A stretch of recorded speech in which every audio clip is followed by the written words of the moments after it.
Yeah. Just wheel him out like he's in a little wheelchair with a blanket over his lap and be like, Pops out, go entertain gets people, paid, Joe. Yeah. goes home. Go and entertain people. That's where he's best suited. Yeah, I'm the only one that can't be seen really because you've got this massive fucking thingy in the way. Just like.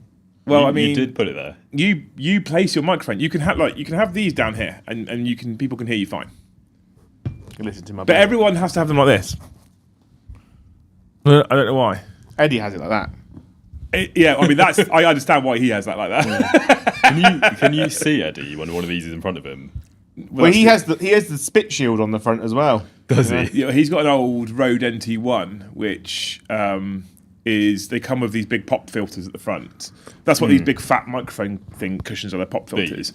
Yeah, so if you take that off and you do a p sound, it's quite harsh. Okay. And these basically cushion that air blast that hits the microphone.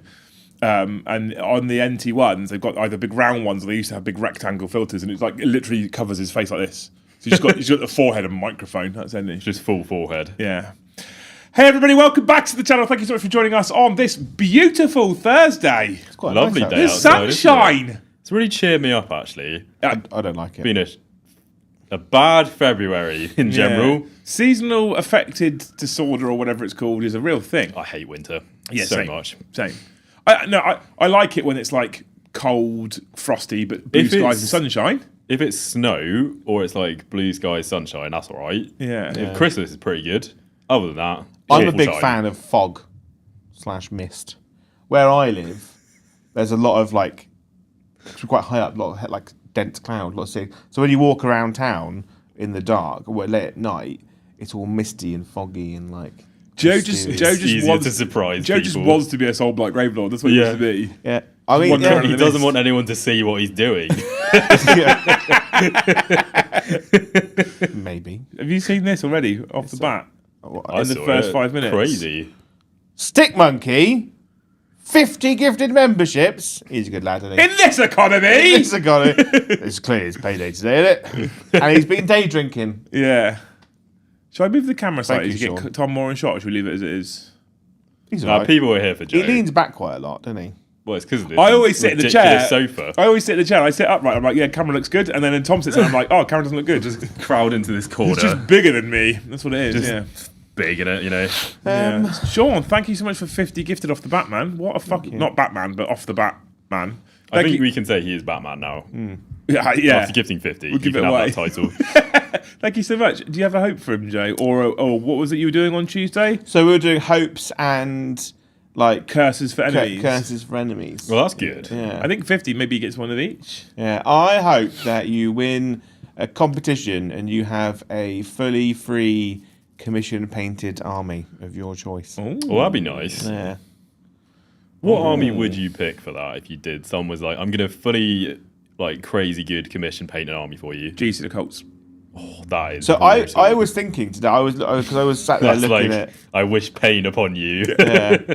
I was thinking because I was talking to someone the other day, and I was like, if I could restart Tyranids, I'd change my scheme to be like the Leviathan paint job. We were having a conversation. that Fletch did. Yeah, it was us having that Fletch's Leviathan paint scheme is incredible. Is it the, like, grayer, kind of darker colour one that they have? It's like it's the like purple armor with like bony skin with like the red claws and stuff. It's stunning. The job he's done. Basically, yeah. If I could, I'd just get Fletch to paint me an entire Leviathan Tyranid army. Here's 3 of everything. Off you pop. Yeah. Just 3 of everything. I'd only go G to the Colts, not because I'm actually that bothered about playing G to the Colts necessarily, but we want them for the army. I've never painted that many models. Joe doesn't want to paint that many models. It looks like it's a after nightmare. playing Eddie. Eddie's here once a year. After playing Eddie, I was like, I could probably do Jeans to the Cult again. Yeah? Yeah. I mean, I'm not I against... kind of want to now. We would have to wait to fund it, Yeah. I'll be honest, at the moment, but I'm not against... It's one army we're missing. At home, the thing is though, I've got the 30 Gene Stealers already. I've got the Broodlord. At home, I've got a Primus and a Magus. I've got some hybrids. No, neophytes. I think it's the one army I've never owned any models for, with the exception of what GW have sent That's to me. the only one. Honestly, Wow. I had a full army of it once upon a time. I genuinely think it's the only army I've never bought models for myself. I guess it's not really an army that you want like one individual model from on up because they're all kind of like the same little gribbly fella. So there's definitely models that I've bought where I have no intent of collecting the army, but I bought models because the models are cool and I want to build them and paint them or whatever. Yeah. But I think Genius of the Cults is the only one where I don't. That's not the case. I have. Oh no, maybe I bought. No, it doesn't really count. I bought some hybrids of some sort once to convert cultists, I think, and that wasn't for. Yeah, they don't really have like one standout guy, do they? That you just like want to just have. They don't have a centerpiece model. That's it. Yeah. They don't have. And they're little characters that a lot of people love. Yeah. I don't. So I'm not really bothered about. I kind of want to paint the Abominant, I guess. I think I probably wouldn't go 30 aberrants. Just 20. That's a lie. Units of 10. That's not true, Joe, is it? If I had the option of having 30, I'd take it. Of course, yeah. But I'm just trying to project this thing of like I'm not greedy. Don't pretend you have restraint, Joe. Yeah. I like the sniper guy. I like the what's the pistol guy that just like what's his, he had like Overwatch for free or something? Or just Overwatch is like with normal shooting. The Sanctus is the sniper rifle, isn't it? There's the Reductus Saboteur. I'm just going to say names. The Saboteur's cool. That's the newer one. The little bomb dude. Yeah. Yeah. I like their bikes. We had him and I think Eddie stole him. Like a Genius of the Cult. He ran into the dark. I'd imagine he didn't steal it. I imagine I probably let him have it. Yeah. Because That's also a problem. You know. The Kellemorph is his name. The funny pistol man. Yeah, he basically like travels around and then like he's like a little cowboy. Yeah. Yeah. There was a great time when Games Workshop released Gene Stealer Cults. At the same time, they released the new AdMech horse guys, bird guys, and stuff. And they were like, have Wild West Warhammer, and it was incredible. But they never really like expanded on it because I wanted to have like Wild West towns of like AdMech, like cowboys and stuff. The bike guys, I like a lot of the range. It's cool. You sort of always said you like the range, though. To be fair, yeah. I think if I had the funds to do it, I'd be like 3 combat patrols. Go. Okay.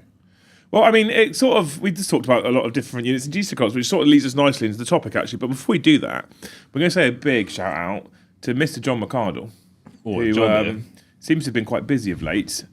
He's come and slapped his dick out in chat for the first time this week and dropped us 20 gifted memberships. Thank you, John. 20 gifted. That's 70 we're on already off the bat. It's because I'm here. It is, yeah. Tom brings numbers, not Eddie. I hope, John, that due to a clerical error, the next hotel that you stay at is completely free. Oh, yeah. Okay, pretty good. Yeah, beautiful. I love it. Thanks. We didn't give Stick Monkey. You got to curse his enemy. A curse. I hope that you don't have to. This is a thing that Eddie brought in. We don't have to adopt it. You could have it for like 20 or more. 50 or more. Right? 50 or more. No, 50 is too much. I mean, we just earned 50. I know, but like, I hope that your enemy. I hope that the chip on his card, his bank card, stops working. Okay. Right. Well, like the contactless. But you've done too many taps on your contactless, so it won't allow you. So you've got to use your contact every time. Yeah, but it won't work. So he has to get a new card. I mean, it takes ages to get it from the bank. As for a curse, you've just kind of mildly inconvenienced. I know, but that's what they all are. Mildly inconveniencing is so much better than anything else. Yeah. So much better. Yeah. So today, chat, I thought we'd talk about. So I was originally looking through Warcom, as I am known to do before we do any kind of talking head stream. There's lots of content on there about Emperor's Children.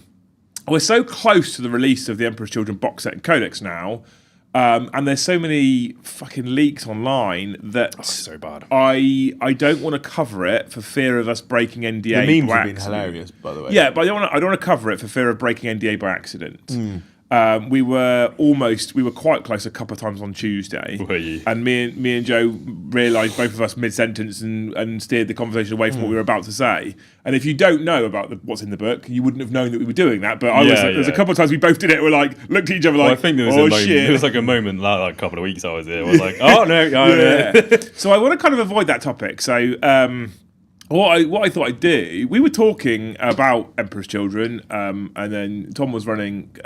Tom's been playing Custodes on the table today, and Eddie played Genius of the Occult versus Blood Angels on Tuesday, and I play Eldar, and it's about if there is must-take units, and then reasons as to why. Like, and that I think we can widen this out a little bit more as well. Is it specific to each individual codex, or do you think there's a set recipe when you're building a list to play with that is a set of must takes? So could we expand to be like, are must take units good for the game? Well, exactly. It's part of the discussion, isn't it? So you could argue that if you're gonna come to a tabletop to play competitive Warhammer or any level of game, to be honest with you, you need an anchor for your home objective. You need fast units to push out and do things like engage on all fronts behind enemy lines. You need a durable, tough unit to push onto center. Blah blah blah blah blah. Right. So you can put together. I think we probably, the three of us could probably put together a relatively competent list for generic unit needed to do thing. Yeah. And then you go into the individual armies and go, do they have the ability to do these, and which units become a must-take? And this leads me into what Tom was saying, Wardens, right? Oh, God, yeah. For you, must-take the Custodians and Wardens. Ever since they swapped around the numbers for unit size in Custodes, where you can't take a 10-man Custodian Guard anymore. Good. That was horrible. That was a good time. It was horrible.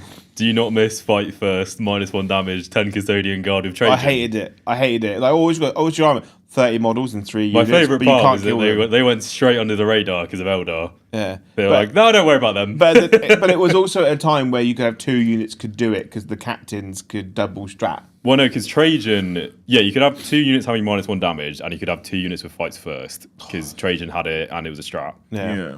So do you think there is a type of must-take unit to be able to play the game?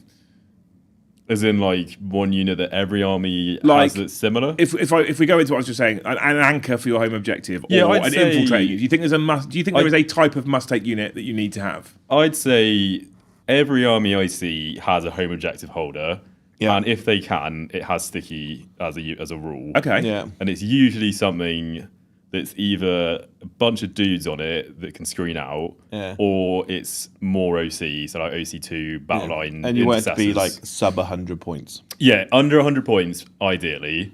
Sticky objective, ideally. Any other rules are kind of just bonus. Yeah. Can you think of, so off the bat now, I'm trying to think of a faction that doesn't have this. The best one I can think of is probably Jackals in World Eaters, because it also gives you a reroll for the icon in the Blessings of Khorne roll. I'd say Knights don't have it.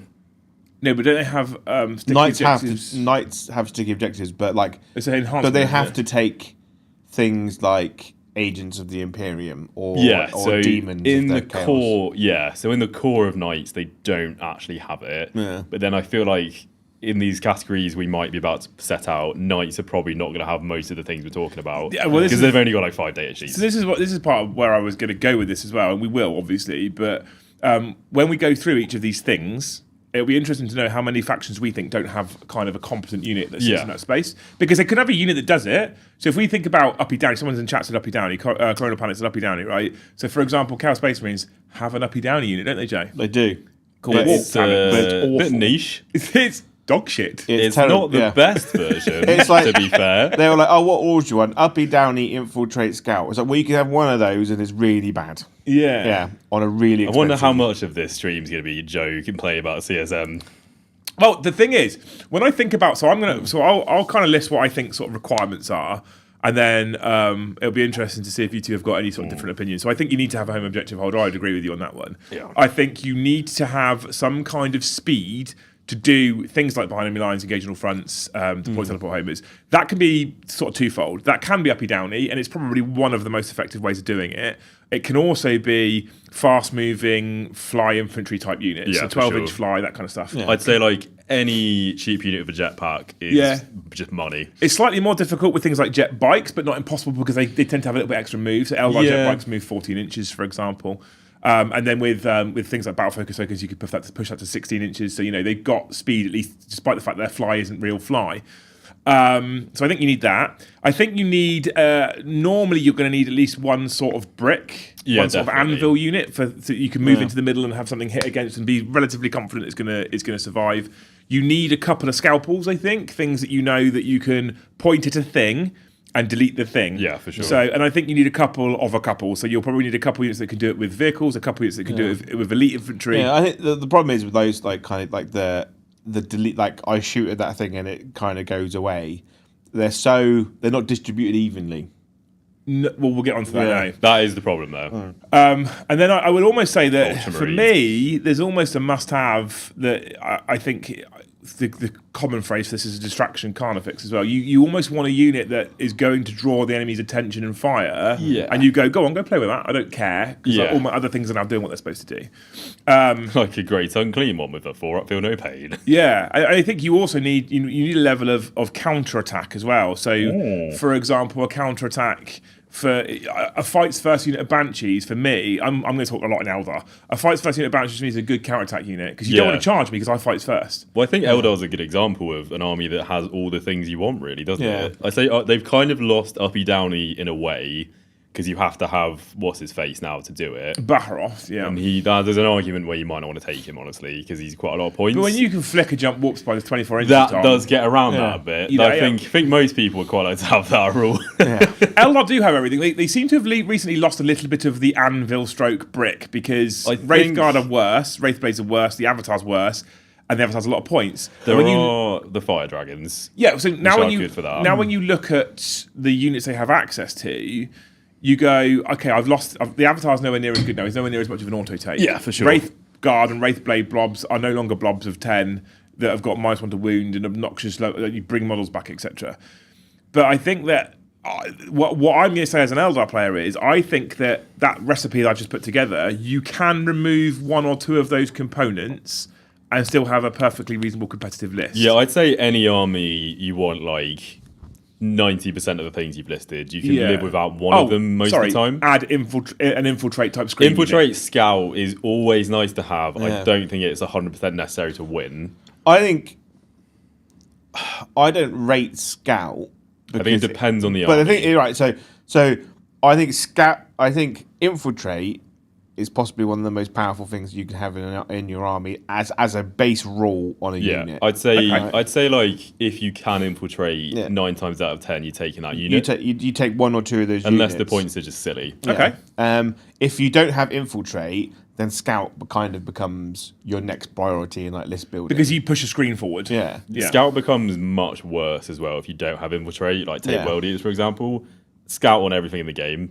However, if they have 1 unit of scouts in front of them, they then can't scout. Yeah, so it becomes null and void. So of all those things, if we add the infiltrate scout into the list, of all those things I've listed, do you think there's a single one of those things that is you cannot not have this thing? You have to have it. Or do you think if you drop 1 or 2 of any of those but have the rest, you still got a pretty competent list? I think the biggest 2 really are like the thing that you're going to put out and probably won't die, and then the thing that goes out and just kills something. Yeah, okay. I think, for me at least, that's the 2 things I'd focus on, like, number 1 in the list. What about you, Joe? I think infiltrate is a must. Okay. If you have to, if you can find a way of getting infiltrate into your army, you have to put it in there.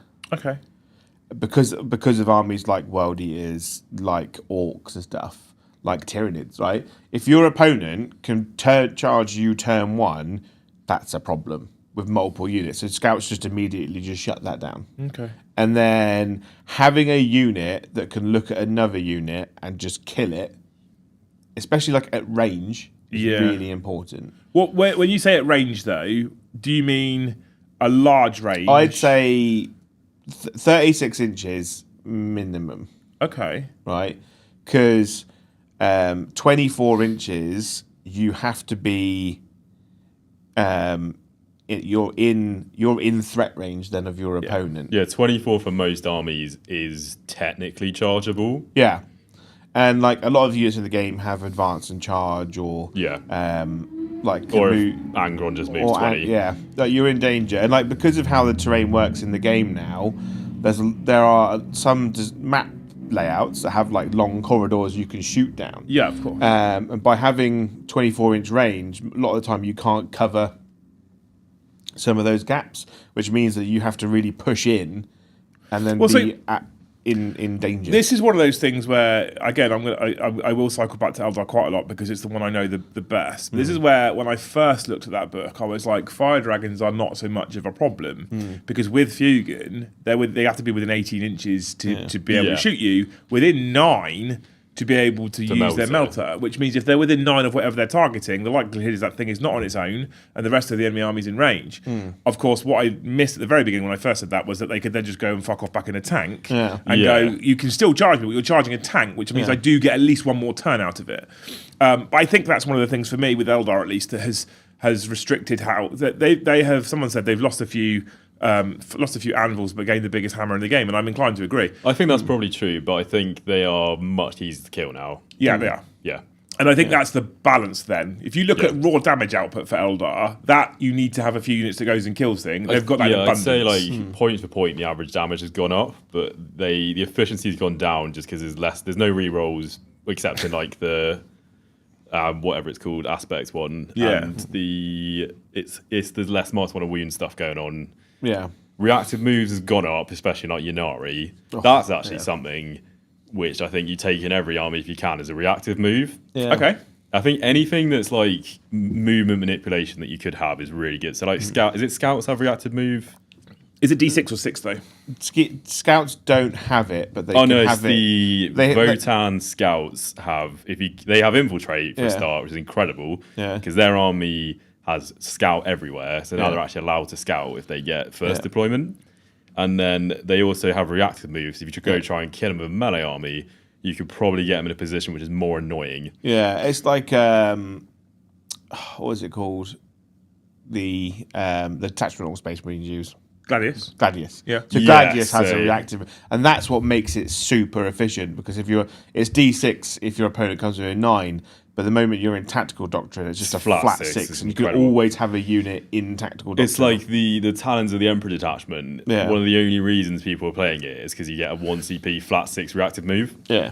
So if we're taking a couple of these things and we mash them into rules that are multiple rules on single data sheets, would we then argue that if the points are right, that unit becomes a must-take? So if we take Scouts, for example, for me, Scouts and Space Marines, I would argue, are a must-take. They infiltrate and they uppy down. And they have Scout as well. Yeah, having infiltrate and Scout is incredible. Yeah. And then also having kind of weird uppy downy is just a bonus, to be honest. Yeah. So they become a must take at that point though, because they tick in 3 boxes. I would take 2 units if I was running Space Marine. You buy 1 box because that's 10 models. Yeah. So 2 units of 5 is just like if you own them, the first thing you do when you make your Space Marine list is just add them to the list. And then, so if we take like Eldar Rangers have infiltrate and a D6 reactive move as well. That's really good. So they become an auto take then. Yeah, I would say so. Okay. Yeah, it's like when I need to get mine painted, but I've got a bunch of rattlings for the guard because I love a rattling. Because they're a super, super cheap sniper unit that can target stuff. They've got heavy on their sniper rifles. They've got infiltrate. They've got infiltrate and they can reactive. They can move. Really they can move, shoot, move. They struggle in ruins though, because they can't see over the lip. Yeah, so that's really funny actually. Yeah, so they can't hide. They can't shoot. They can't shoot in ruins because they can't see over the lip. It's amazing. Yeah, but yeah, so what's interesting though with Eldar, for example, is Rangers have infiltrate and the reactive move, and then Striking Scorpions have infiltrate and scout. Yeah, but you're not going to take both units, are you? It's just an argument between those two, really, isn't it? Yeah. So they can. Because I guess the Striking Scorpions are more likely to actually kill something. They can move, shoot, move, and they got a 6-inch move as well. Pretty good. And they infiltrate and they have stealth. That is a good unit. I would take 2 of them. Yeah, there's 2 units of 5. 100%. Yeah. So that's interesting. So all right. So what I want to do quickly for a brief. This won't take too long. It will take longer for Joe actually. So we'll start with you, Tom. Your factions that you play, right? Have you got in each faction an auto take? You must take it, and have you got a unit that I'm not really bothered if I never put it in my list? Oh yeah, definitely. So let's start with World Eaters. World Eaters, auto take, Exalted 8 bound. Okay, 100% every time. Never ever write a list about them. At least 6. At least 6. Yeah, perfect. The 6 ban serves two purposes of it will basically kill anything, and it is a huge pain in the arse to get rid of because you've got fight, feel, and pain. Yeah. Actually, jackals as well, to be honest. Just easy, chuck them on the home objective. Get a reroll on your blessings. Reroll blessing, so you're more likely to get advance and charge, or maybe even anger on coming back. Yeah. They give you sticky objectives, which is just always good. And it's just 10 guys that can bimble about blocking out deep strikes at the back. Is there a unit in the book that you just never really looked at, not bothered by? Joe, do you know what it is? Is it a Helldrake? Yeah. I could list quite a few things. I love the Helldrake. I think it's cool. It's just shit. Okay. What about orcs? Orcs. A must take for orcs. God, that's actually kind of. I don't think they're always auto take though, because the thing with orcs is they have 8 detachments. Yeah. That really changes. Probably gonna be the shooty new ones, to be honest. The tank busters. It's just a very obvious take 18, isn't it? What about like what are the jump guys? Actually, Storm Boys might be the one that I would take in every detachment. Because they always have advance and charge. That's just their inbuilt rule. They deep strike, move 12. They're battle line in tactical brigade. Yeah. They're just 65 points for 5 dudes to run around doing stuff, annoying your opponent. They got fly and infantry, so they do go wherever they want. So Limey Pad just said it as I was just about to say it. I think I'm yet to see an orc list without 10 Gretchen in as well. Yeah, Gretchen, 100%. Just for shiny Gretchen bits, home objectives. that's another one. It's so because it's 21. It's either 21 or 22 OC. For 11 dudes that sit at the back, give you a 4-up CP. That cost fuck all. 40 points Yeah. for 11 dudes. You probably take 2 squads. The second squad is optional.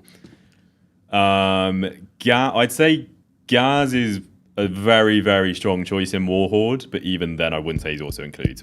So then sometimes what you're suggesting here is that detachments would dictate what. I'd say, I think that's what I was thinking about earlier. Is like detachments will hugely impact what's also included and what's not also included. So if I'm running Bully Boys, I'm running 15 Mega Knobs. Of course. Every single time. Yeah. No questions asked. That's literally what I start the list with. Yeah, but if you're going to go tactical brigades, you want to be including tank busters. Then you're running max tank busters, maybe max flash skits. breaker boys, 10 flash skits with the Met Captain for rerolls. Yeah, of course. That list at the moment pretty much writes itself, to be honest. Yeah. Then you just fill in the gaps with like Storm Boys and trucks. Have you got anything in your Orcs Codex that is, I've never looked at it, I'm not interested by it? Yeah, I mean, I probably couldn't even name the things that I haven't. I mean, let's start with all of the planes. Yeah. Let's just start with every flyer in 40k I've never looked at. Makes you sad, Joe, doesn't it? Pretty sad. Yeah, okay. It makes me a bit sad. I ran the Storm Raven on. Oh yeah, on I saw Tuesday. that. That was great I had a fun. look. The Storm Raven. You know what? I started watching when you just dropped a Brutalis Dreadnought on his home objective. Yeah. I didn't watch, to be fair. Oh, do you not? I only came in later when the Yeston Jones was bullying me.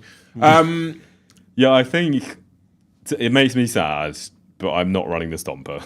Yeah, that makes Balance sad as well. You would run it in the funny Dread Mob detachment because you can make it hazardous on you can make it like triple hazardous, but it gets like full rerolls, hitting on 4s, sustained everything, kills anything in the game. Yeah. Coronal Panic says, I'd say an auto take has to be something you take regardless of detachment. This is what I was trying to dig to. So that one I would say is Gretchen, Storm Boys, trucks. Okay. What about Custodes? So Ice Wardens. Wardens, and it doesn't matter what detachment you're running, you take Wardens. I'm also... Go on. As Paddy has said, and I agree with him, Inquisitor Draxus is the best Custodian unit in the game. Yeah, ironically, Draxus and 5 Custodian Guard is also in that list of just take them. I don't think I've ever seen a Custodes army without Draxus. Not since Art of War made it popular. Boxy's list that came 5th at Beachhead didn't have Draxus. Well, maybe he would have won if he had Draxus. He didn't have any Custodian Guard. So all Wardens, all Terminators, all bikes. He had a bit of a weird list. It was two Blade Wizards, 2 units of 4 Wardens, 1 bike captain, 1 bike shield captain, I should say. 2 or 3 bikes to go with him. 2 units of 3 Terminators, 1 unit of 2 Terminators, 1 unit of 3 fly dudes with the spear gun things. Yeah. Oh, Venatari. Yeah, and Venatari 1 unit of 6 of those. And Interesting. That's mostly it at that point, pretty much. I know he's good at the game, but without cheating, how do you win? I think that is a good list. Yeah. Genuinely. Custodians are just good anyway. Yeah. I just grade them every turn. Is there What? Is there a unit in Custodians that you don't? Yeah, Ryan dropship.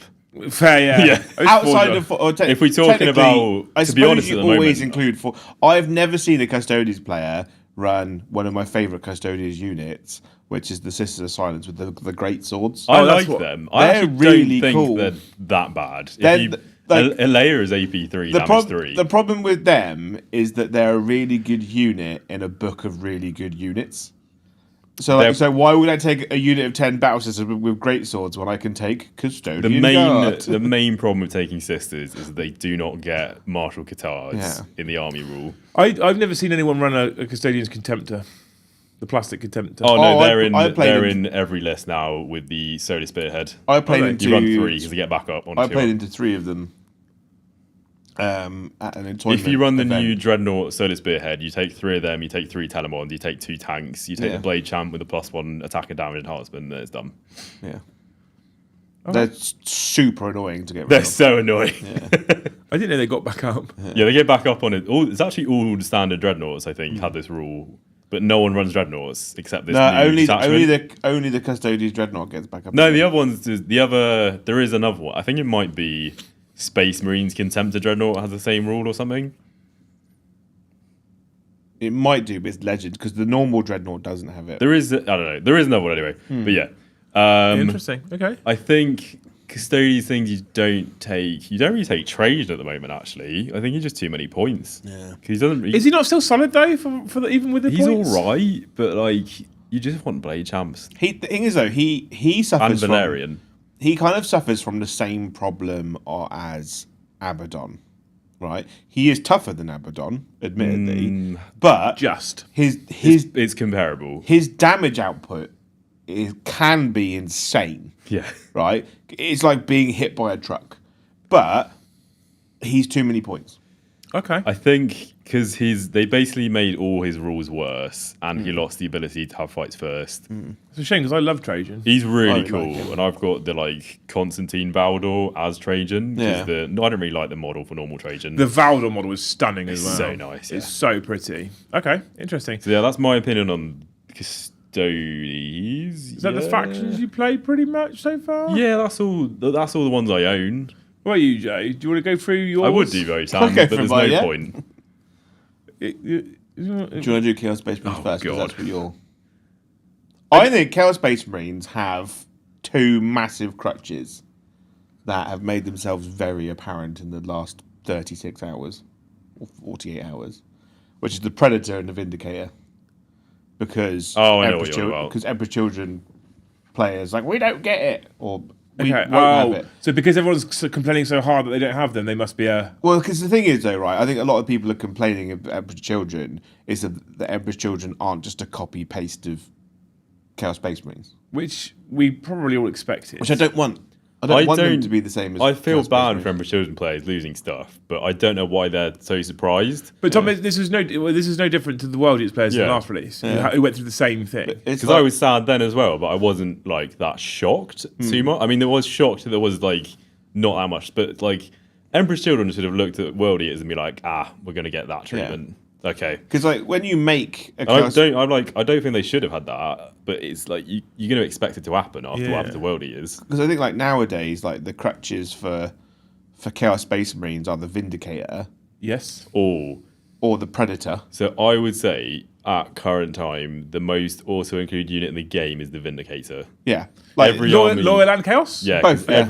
Every army I've seen that can take them takes 2. Yeah, because the Chaos Space Marine one, you take it in Pack-Bell Zealots, so it gets sustained hits on 5s. Right? So D6 plus 3 shots, blast, sustained on 5s.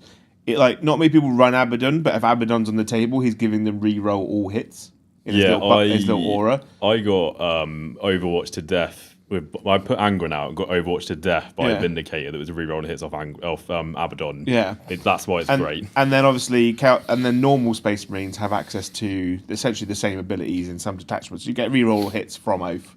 But that's only 24 range. But then both factions plus Death Guard are all taking Predators. Because they're super cheap. They put out 6 shots at 24 or 4 shots at 48. Yeah. Right? So it's got a huge range, and versus infantry is -2 damage free. And just everyone just running them. Oh, and they got the las cannons as well. So in Chaos Space Marines, they can get sustained hits at range. And Accursed Cultists you see everywhere. They're really, really strong. Are they still a problem? They're still just a really cheap... It's like one of their best close combat units because it's so cheap and efficient at what it does. I think they are still good. I would not call them an auto-include anymore. Yeah. I think... I'd say Legionnaires are probably auto-includes. Legionnaires are really good. What about that? Sorry, what about that Night Lords unit? I really like the Night Lords unit. The problem is that I think they're about 10 points too expensive. Okay. Because they still die like Legionnaires. How many points are they? 110. Yeah, you're probably right there. Right, because most of the units... It's tough, though, because their rule is so good. Because their rule for turning off stratagems is insanely good. It's incredible, yeah. But it's still 5 toughness 4, 2 wound guys. Their rule for turning off stratagems, is it just the unit they're in engagement range with, or is it a unit that targets that? Oh, so it's in engagement range. So if they're engagement range of a unit and Abaddon's in engagement range of that same unit, that unit still can't use stratagems, even if they're fighting Abaddon. Yeah, so you pair them up. So you can't interrupt. You can't fight first through stratagems. You can't auto pass morale. Jesus Christ. Yeah. Yeah, when you think about it, that's a lot, isn't it? It's insanely really good as a rule. So which is why 110 points you'd be like, maybe that's okay. Yeah. I think you just have to play more KG with them. Yeah. Right, because you have to protect them a bit more. I'd imagine you'd want to wait till it's like full go turn. If you're then pair them up with your big murder units. Yeah. Do you know what they're really good for? Is heroically intervening into vehicles that want to tank shock you. Because you can't tank shock them. So how would the ordering work though? So you make your charge move. As you charge? And then a reaction to your charge is a heroic intervention. But is the tank shock not part of the charge? Yeah, I think so. So you Depends can on when you do it. And the controlling player decides order of operations if it happens at the same time. Yeah. And I thought it was at the end of the charge. But I think I'll go have a look now, mate. Using them as a heroic is still good, just to stop people using strats. Like when we played in the World Eaters.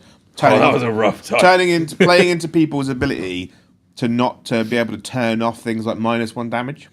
Yeah, I couldn't use -1 damage, couldn't use +1 wounds, couldn't use interrupts. No armor just attempt. bad. Great unit. They're not in the codex, but Nurglings in Chaos Space Marines, I feel are a must take. I think you could just say Nurglings in any Chaos army. Chaos army that can take Nurglings. So the wording for both tank shock and heroic intervention is charge phase just after unit ends the charge move. So controlling player decides order of operations. So you would tank shock. So you tank shock before you get. You could tank shock the heroic unit. Is it like a Magic the Gathering stack, right? So you do a charge, and then if your opponent goes heroic intervention, if they beat you to it. No.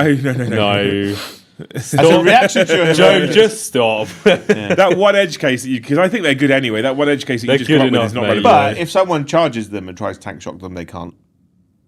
Because then they're in engagement range with them. Yeah?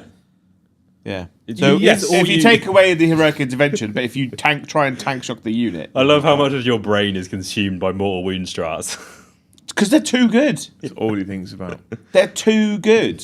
Five grenades in our game today. I'm sure. And I've thought about them more having played Tyranids a lot recently. Did you miss it? Because I don't have access You've actually got to play the game. I don't have access to tank shock. I don't have access to grenades.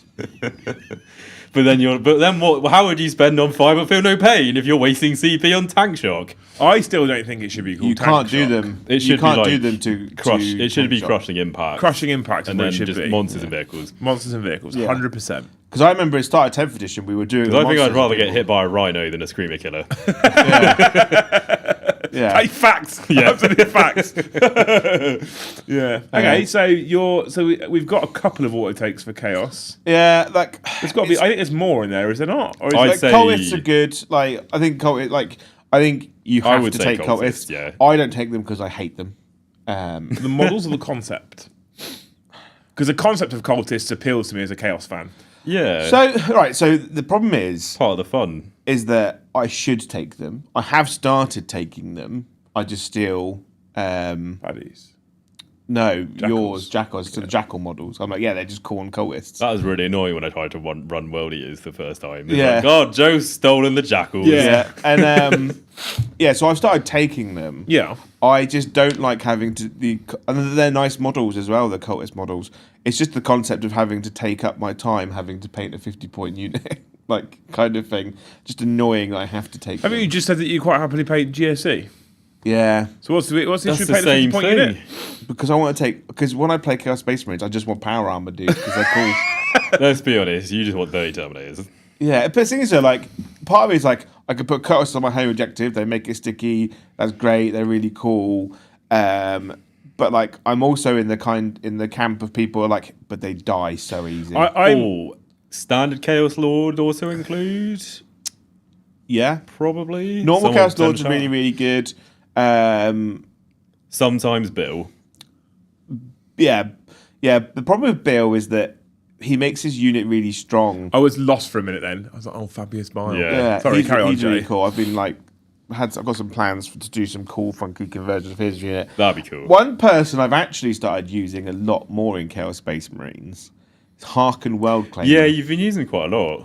I actually think he's like a really efficient character in Chaos Space Marines because he gives the unit he joins the mortal wound charge ability that Assault Intercessors have, so mortal wounds on 4s. He's precision on his weapons as well. So he's got like 7 attacks with his Lightning Claw, damage 2, precision. He's got a spear, which is like Dante's melter gun. That's the sign for spear. He's got Dante's melter gun Well, that's spear, Makari. which is sustained hits D3 one shot. But in combat, it also does the same thing.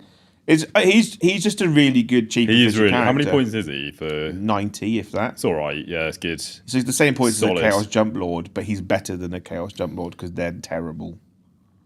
They're just awful characters. Have you got units in the Chaos book that you think are a never take? Helldrake.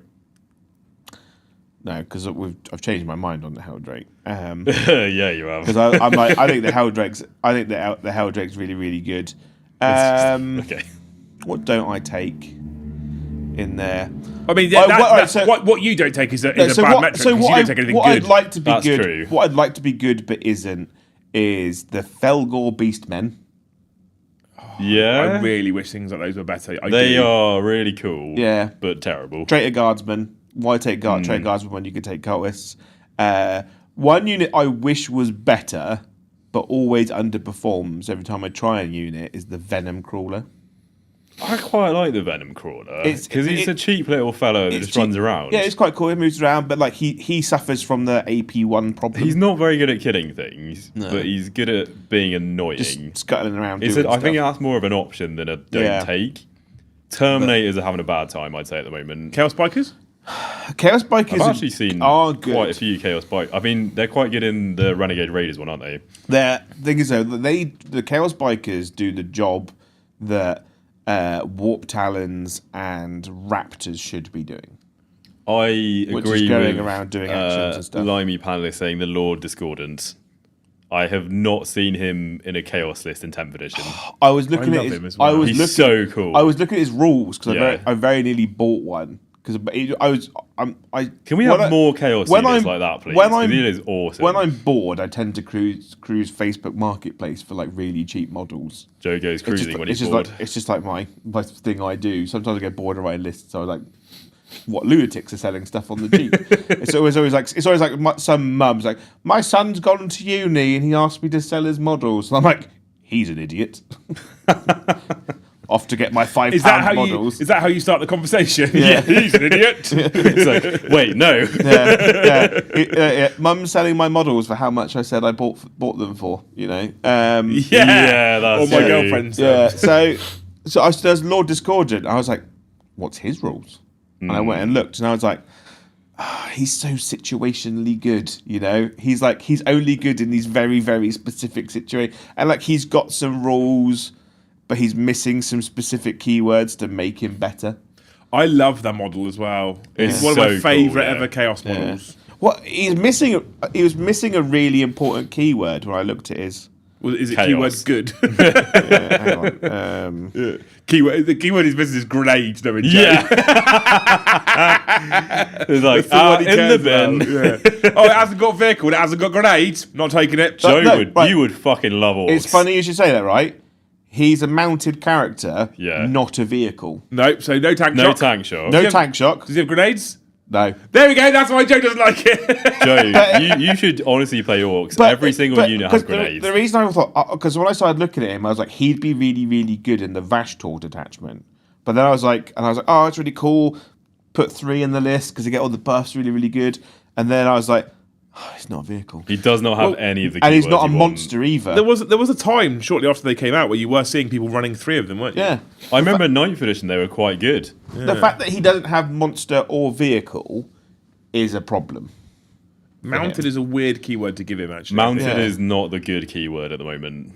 Mounted is the one that you literally get nothing. There is 0 benefit. It's only a downside. It just means you can't go through walls. On the flip side, the only benefit to having mounted is there is almost no anti-mounted in the game. that is good. So if you have vehicle, you do suffer from anti-vehicle. If you have infantry, you suffer from anti-infantry. If you have monster, you suffer from anti-monster. There is no anti-mounted because no one cares about mounted. The best keyword in the game is beast because there's no anti and you go through walls. Yeah.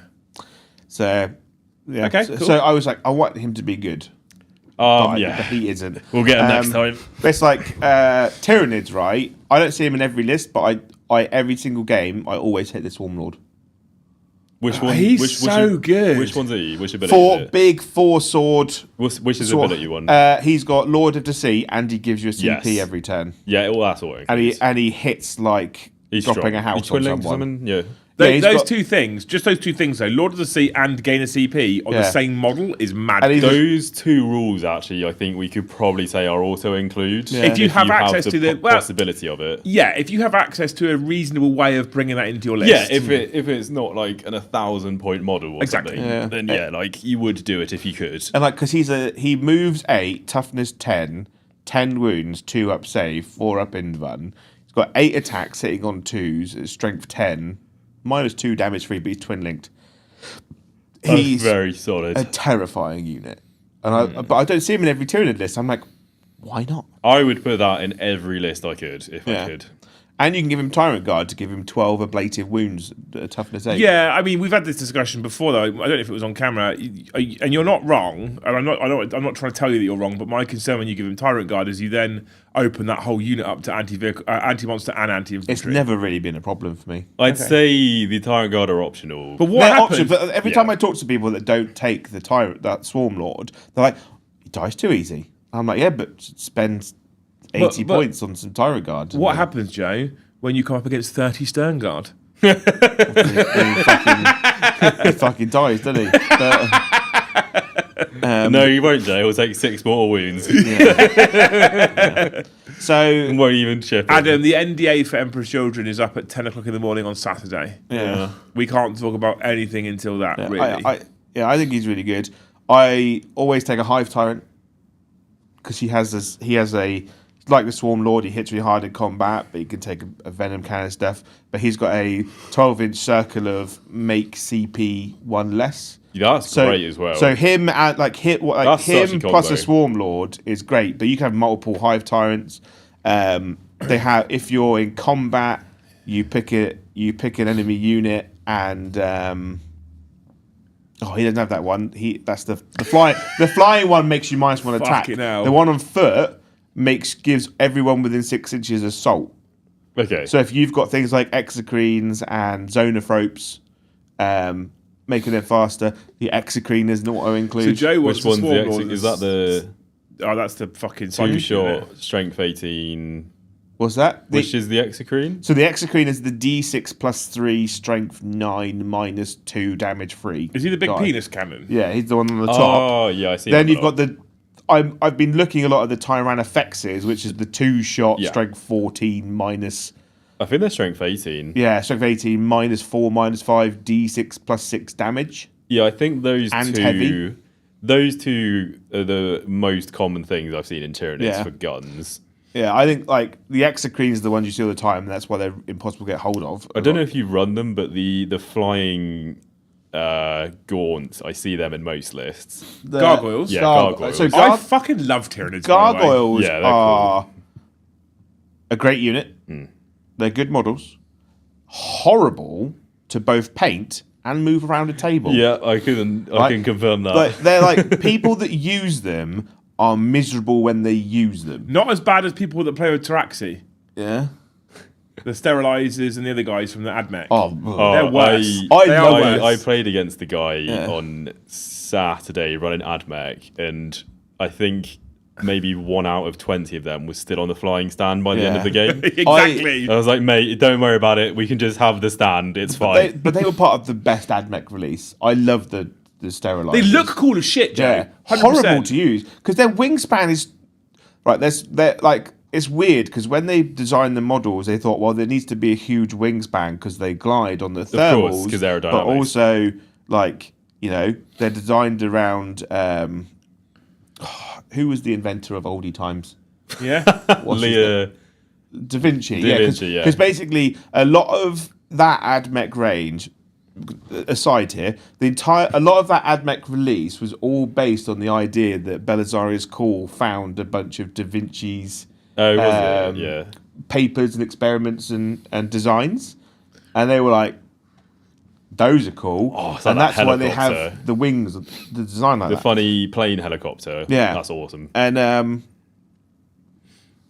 so that's like Tyranids have got a lot of, you don't see many of them. You started to see one big blob of 10. I love how like they put a lot of effort into making like the wings big enough so like they could feasibly fly. Yeah. And then they go like a space marine transport that flies like it's a brick. Yeah. It's like a bumblebee. As an aside, Joe, but relevant, you probably know this more than I. Have you ever met a person who doesn't like? Some people don't like factions, right? Yeah. Tom has made it abundantly clear he fucking hates elves. True. Yeah. All right, I don't really like Gene Stealer cults. I wouldn't go as far as to say I hate them, but I don't really like Gene Stealer cults. Have you ever met a person though? Have you ever met anyone who's like, I fucking hate Tyranids? Yes. Hate him. Have you? He's in chat now, actually. Who is it? Can we ban them? Josh. Oh, it's Josh. Who hates Tyranids? Why does Josh hate Tyranids? Because they're too human looking. What? What fucking Tyranid is he looking at? I want to see his dating history. Yeah, is this the fan art? Josh, I hope you don't mind me talking on your behalf here. He says the problem is with Tyranids is that, bear in mind, I love Tyranids, so it made me sad in this conversation. He says that all of the design choices they could have made for Tyranids is they went for a humanoid shape with an extra arm, or extra arms. Because it's 2 legs, 2 arms, and then a set of extra arms. Right. But my argument is that they are based. Tyranids were based originally on Alien from Aliens, of course, which have 2 arms, 2 legs, and then the rest of it's kind of gone out from there from already established design aesthetics from other. More importantly, other films, other programs, other pictures. Like the super insects, adaptable. They go for the most ideal combination of things to have, and most species have 2 arms, 2 legs because that's the ideal thing you need to live your life. So, like, having 2 arms, 2 legs makes sense. Yeah, and those arms are made of swords. They're not just going to be like a blob on the floor rolling around. But I understand where he's coming from, but a lot of the design aesthetic nowadays has kind of been influenced by Aliens and Starship Troopers. Yeah, true. And just insects in all now. I guess that's fair. I'd love to know how. I'd be super interested to see how he would do it differently, though. I'd be interested to know. All the things. There's a really good film on Netflix called Annihilation. It's got some weird wibbly jibbly things in that. It's worth watching. I like the Tyranid that you can't put anywhere because it's all like splaying out. I was trying to make arguments for making the Toxicrene good because it has got good rules. But I love you, Joe. Every time in chat, Joe's like, here's this obscure thing no one uses. Talking about Is it any good? Talking about Josh, Joe, you're such a fucking hipster sometimes. Yeah. I'm really into Tyranids right now. Yeah. If someone handed me £500 of Games Workshop vouchers, because they gave it to me in cash, I'd spend it on something else. But if they gave me money, like £500 that I could only spend on Warhammer, I would immediately spend it all on Tyranids right now. Just straight away. Because I'm really enjoying them a lot at the moment. But I want. Please don't do that. Please super chat or gift instead. If you want my email to send vouchers to. Yeah, you can do that and then you won't get paid. So it's up to you. Just won't tell you. I just drip feed Tyranids into the building. Look what I found. It's largely irrelevant though. If the business doesn't make enough money each month, then the Hierophant was always here. I made it out of Lego. Yeah, I would kill a man for a Hierophant right now. Yeah, I blame Space Marine because of playing Space Marine 2. I'm enjoying Tyranids too much, and it's like I just kind of want a bit of everything now from them. I don't really like the design of the Hierophant. Yeah. One of my favourite units of all time for Tyranids has always been Gene Stealers. They are cool. And now that I find that they're just a really efficient 5-man squad with a Broodlord at the moment, just gets work done. No, I'm with you. Like the Hierophant is a unit I could definitely take it or leave. I'm not that really interested in. Yeah, I'm not a huge fan of how it looks, to be honest. What's that? I don't love how the Hierophant looks. Okay. Josh is in chat right now. My exact point is an alien that comes from outside our galaxy that has presumably encountered anything and everything, elects to be a bipedal alien. I like the more imaginative things, like the Mortrex. My favourites are like the Morlocks and the Trigons. Yeah, I fucking love those kits. For a while. I love a Zoanthrope. Yeah, I really like the new one. I will continue to call them Zoanthropes forever. Zoanthrope. Yeah, I love it when we play that. I really like the new one that came in the starter box that like eats psychers or something, and it's got like the Psychophage. Yeah, is that it? It's got like stuff coming out the back of it. Yeah, and a bum. I don't know if it's any good, but it looks cool. I love that kind of shit. I'm here. I would like it if they did more weird shit with Tyranids. I think their design ethos is slowly coming away from generic bipedal man that was designed years and years and years ago before fancy software existed. Yeah, I'd imagine it was back when they were like actually sculpting things and couldn't just like design it digitally. Also, as an aside, hi Josh, love you. Hi Josh. Chat, if you haven't already, make sure you go and subscribe to Mr. the War Hipster if you want to learn how to paint with contrast. It's not just paint with contrast. That's disingenuous because he uses a lot more than just contrast. Yeah. But he uses that as his base to paint some pretty stunning models. So yeah. There we go. Also, Guard have a similar set up to Tyranids in terms of what it includes. Lady Cartman. Yeah, true. Lord Solar. No, I don't think he's all included anymore. Scions. I don't think Lord Solar is also. His +1 command point is... All right, if you're not running Bridgehead, you put him in immediately. If you're running Bridgehead, you don't put him in. Because you hurt yourself by having him in your list in Bridgehead. You still take Lady Cartman. Would you not argue that also Bridgehead is the most competitive detachment now? It is. Yes. So he's arguably. I think he's arguably no longer an auto take at that point. So we were I was talking to someone about the golden ticket event that's at Warhammer World. Yeah. Right. And they were like, "Oh, what are you going to take?" I said, "Well, I'm probably not going to win it. So I'll probably just take a fun army and just have a fun Warhammer World weekend." But I was like, if I was going to try and win it, I would take Bridgehead Guard. I want to go. Of the armies I own, it would be Bridgehead Guard. I feel like I want to go to that. Yeah. But I'm torn because it's the same weekend as Bristol GT. That's the problem, isn't it? Yeah. Bristol or... And Bristol GT is closer. Involves going on the piss in Bath with Paddy and Ballon. So not in Bristol. No, in Bath. We've agreed. Why would you go to Bath, though? Just go Bristol. It's literally like twice the price of Bristol on everything. So? It's just so pretentious. Just don't drink as much then. Ballon lives in Bath, so we go in Bath, yeah. Are we all going to stay at We were going to his live house? in Ballon's house for 2 days. If he's putting if Ballon's put us up for the weekend, then yeah, we'll go. Yeah, then we'll definitely go Bath. Yeah, you know, not a problem. I mean, you don't pay for your hotels anyway, so why is that an issue? Yeah, but I also have to. I'd have to travel between Bristol and Bath just to go drinking. It's a lot of effort. It's not that far. You have to go on a train. Well, no. Why don't we just drive? Yeah. But how do you get back then? Well, no, because you go in the morning to the tournament. Mm-hmm. You go back in the evening. Oh, so you're saying the next morning? You're saying you do the tournament in Bristol but stay overnight in Bath? The tournament doesn't have... I don't think the tournament's got a full bar. Has it got a full bar? Nah, probably not. It will have like pints on sale. Which is also why I'm very tempted to just go to Bugman's and get shit faced at Warhammer World all weekend. Yeah. And then you get a taxi back to the hotel. And you're laughing. Yeah, exactly. I'm going for a wee. That's a surprise, isn't it? I mean, you've lasted a little bit. That was quite a long time. You lasted longer than normal by about 55 minutes, I feel. Yeah. That's what she said. She did not say that. She definitely did not say that. Okay, Liam. Yeah, let's just not drink as much. I'm calming it down nowadays. After Beachhead's nonsense, I'm coming off. I'm not coming off drink, but just drinking less. I'm trying to drink more water again. I'm trying to get back. Now the sun shines out. The sunshine has legitimately made me feel better, and I'm also like, I want to get back in the sort of slightly healthier living. Oh yeah, I'm going to start going to the gym again soon. I don't want to be one of those pretentious fitness knobs. I'm not interested in doing that, but I do want to. You don't want to wear tight t-shirts. I just don't want to be tired at 11 in the morning. That's what I don't want to be done. Yeah, especially That's my key. It's not great, is it? No. Not what you want. I just come in the morning after dropping loose with the kids off, and I'm like, I'm tired. How?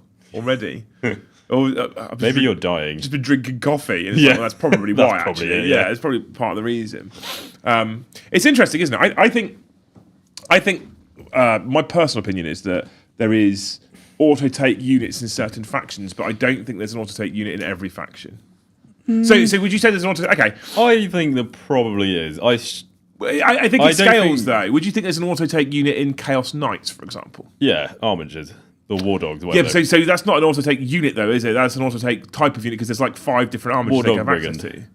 Who? Brigand. The gunny ones? The gun one. I'd take 6. Would you? Yeah. They do everything. They don't do melee. Huh? They don't do melee. Yeah, but they don't need to. They just shoot you. Okay. Personally, that's what I would say for them. Yeah? Yeah. All right, well...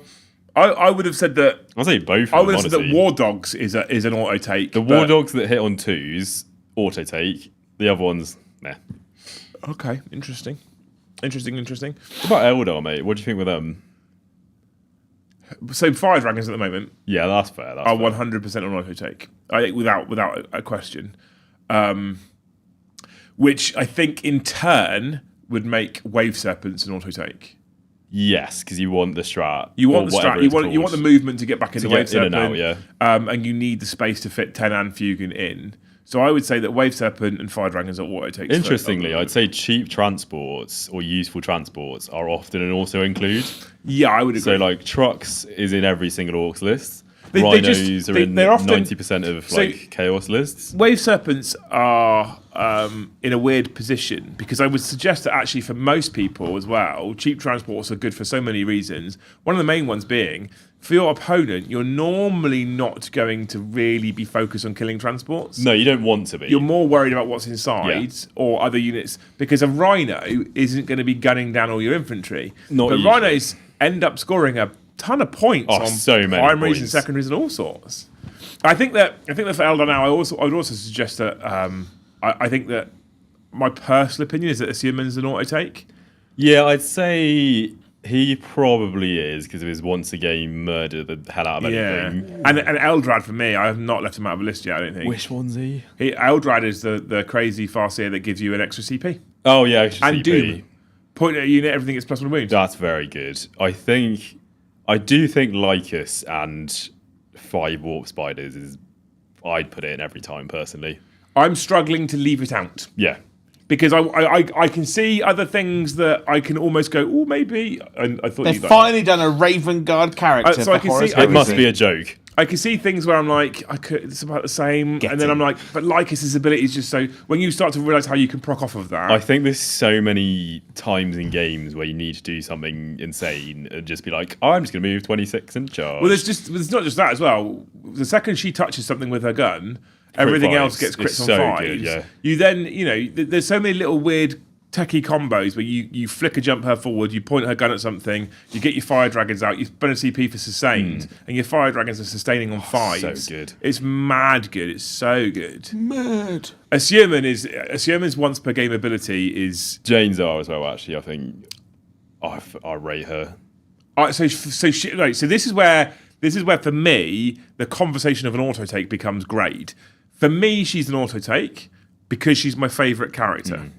But that's not an auto take in the wider sense of the word. It's not. Yeah, it's not always an auto take. That's me going, I love Jane Zahn, I don't want to leave her out the list. She's not a bad character. Oh, she's really good. But if a person came to me with a competitive Eldar list that didn't have Jane Zahn in it, I wouldn't be going, you need Jane Zahn. Yeah. The problem with Jane Zahn is that her rules are only just slightly better than a Space Marine captain. Space Marine captains are good. They're very good. But the problem is there's so much in the game that's better. Yeah. You know, and that's almost the problem with the crutch idea is that you've got a Phoenix Lord whose stat lines are incredible, but she's in a book of much better characters. Well, the other thing as well is that typically to make these characters really sing in Eldar, you do need their at least 5 of their aspects, right? So Assurman is actually not bad solo. Yeah. I'll throw that out there. He's good solo. He gets better in Dire Avengers because he gets sustained hits within really within 9 inches, which makes him when he pops his once per game, let's go fucking Super Saiyan, right? Having extra sustain for free, essentially. It's not free because it costs you 5 Dire Avengers is amazing. It also gives him 6 ablative wounds with the Exarch. That's always good. Jane, if she is on her own, she gets fights first. Cool. She doesn't get advance and charge. So she only gets advance and charge from the Banshees, and then she gives that unit auto advance 6. Yeah. So she has to have 5 Banshees. But the thing is, like, the problem is she still moves 8 inches a turn, right? So she's still incredibly quick, and she can move an extra 3 inches on top. So she's still moving an inch less than an assault marine. Yeah, like that's not bad. No, that's not like none of them are bad. You have to remember with Eldar. At no point am I suggesting that she's bad. Yeah. I'm just suggesting that for the points investment of her and 5 Banshees, there could be other stuff that you would take. For clarity, in my competitive list that I've written, I need to dig it out. I'm pretty sure she's in there with 5 Banshees. I'd just run her own. But you lose. Yeah, okay. But what do you lose? 5 toughness, 3 wounds. You lose advance and charge. But again, still moves 11 inches a Sometimes you need to go further than 11. Yeah. Sometimes. So she moves 11 in a turn. If you put battle focus on her, she gets another 2, so she moves 13. If you disembark from a transport, she moves 16 inches. 16 inches is great, Joe. It's very, very good. Give her auto advance, and she's now moving 22. Yeah. Yeah. That's Angron. Yeah, but that's also ludicrous. If you think like most Space Marine units move 6 inches. The other bonus is if you give her that extra best. 6 inches as advance and charge. The other bonus is you then don't need to spend a battle focus token to go extra 2 inches. She does drop down then to like 20 inches. Fine. Oh no! But then you get to spend your battle focus token on turn off Overwatch.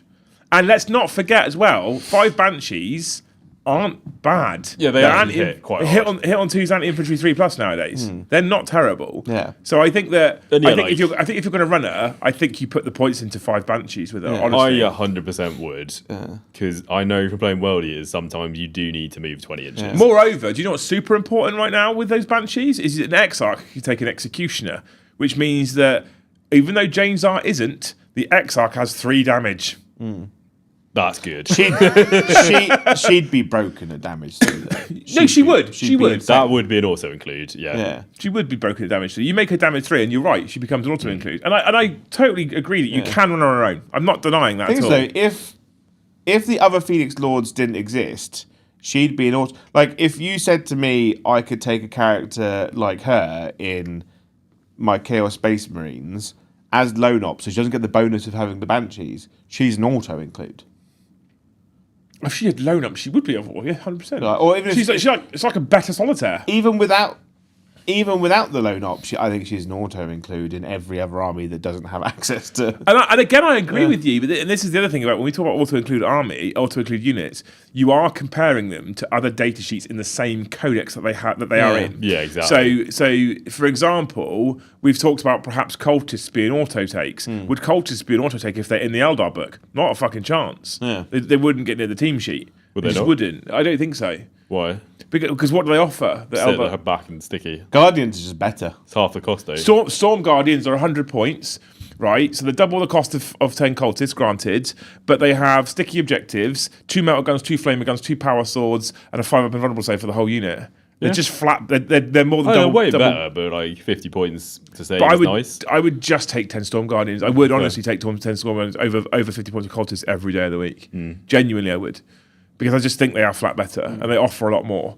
So I think that the other thing with auto take units is you have to assess them within their own. Oh, codex. you've got to contextualize it. So you are right. You take Jane Czar out and you put Jane Czar's profile in fucking Votan. Yeah, right? yeah. I was literally Every just Votan player's taking Jane Here's the Czar. one thing Votan doesn't have any of. Exactly. Here it is. Yeah. But you put her in the Eldar Codex, which is where she lives, and I would suggest she perhaps isn't an auto take. I'd say strong choice. I would maybe not say auto. Yeah, I agree. actually think that about most of the Phoenix Lords. I don't think you actually have to take all of them. Fugan. You could just have more fire dragons. Fugan is an auto take. I think he's an auto include. Oh, I'm like 50-50 on it. I think he's very, very, very, very good. But like, I don't know, auto. I just think he's too good not to take. You know, But you could take more fire dragons. But he also I think turbocharges I the think fire you dragons always he's in. take between 10 and 15 fire dragons.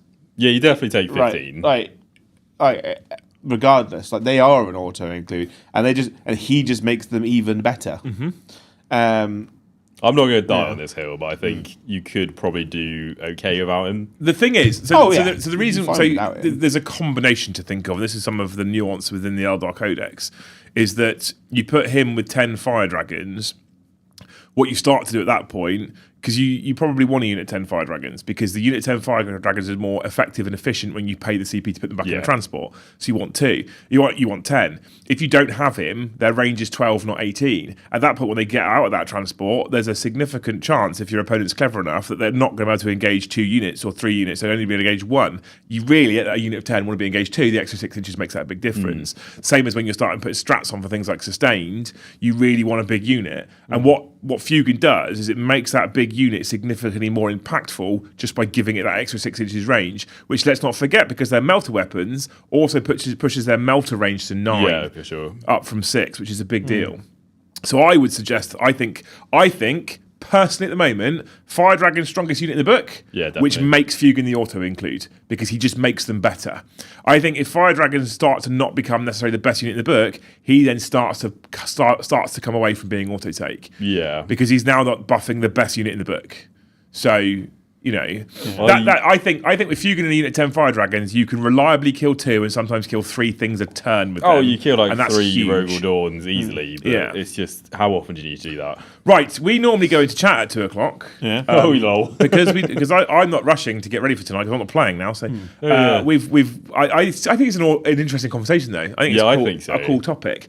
Thankfully, chat have barely super chatted today for us to talk about their points. If you have something to say about auto taking, like but they've given us members as well. I'm not complaining. You always complain that people gift. JJ, I'm not complaining. I'm not complaining. I'm just saying there isn't a lot to talk about. So facts. It's fine to wait till now.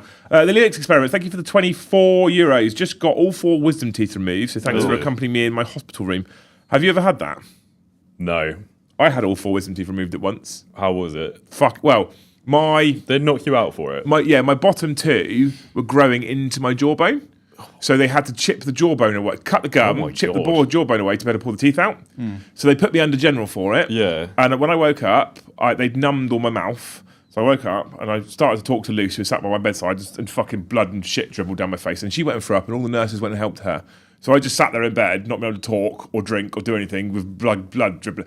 Once that started to wear off, that is some of the worst pain I've ever had in my whole life. Really? Fucking horrendous. Tooth pain's shit anyway, innit? It's real bad, yeah. Do you know what I mean? And that was all 4 out at once. I go home early from events sometimes away. because of toothache. Yeah. Honestly, so fucking bad. So bad. And then I got a massive infection, but I couldn't do anything about it. Is this why you don't like dentist stuff?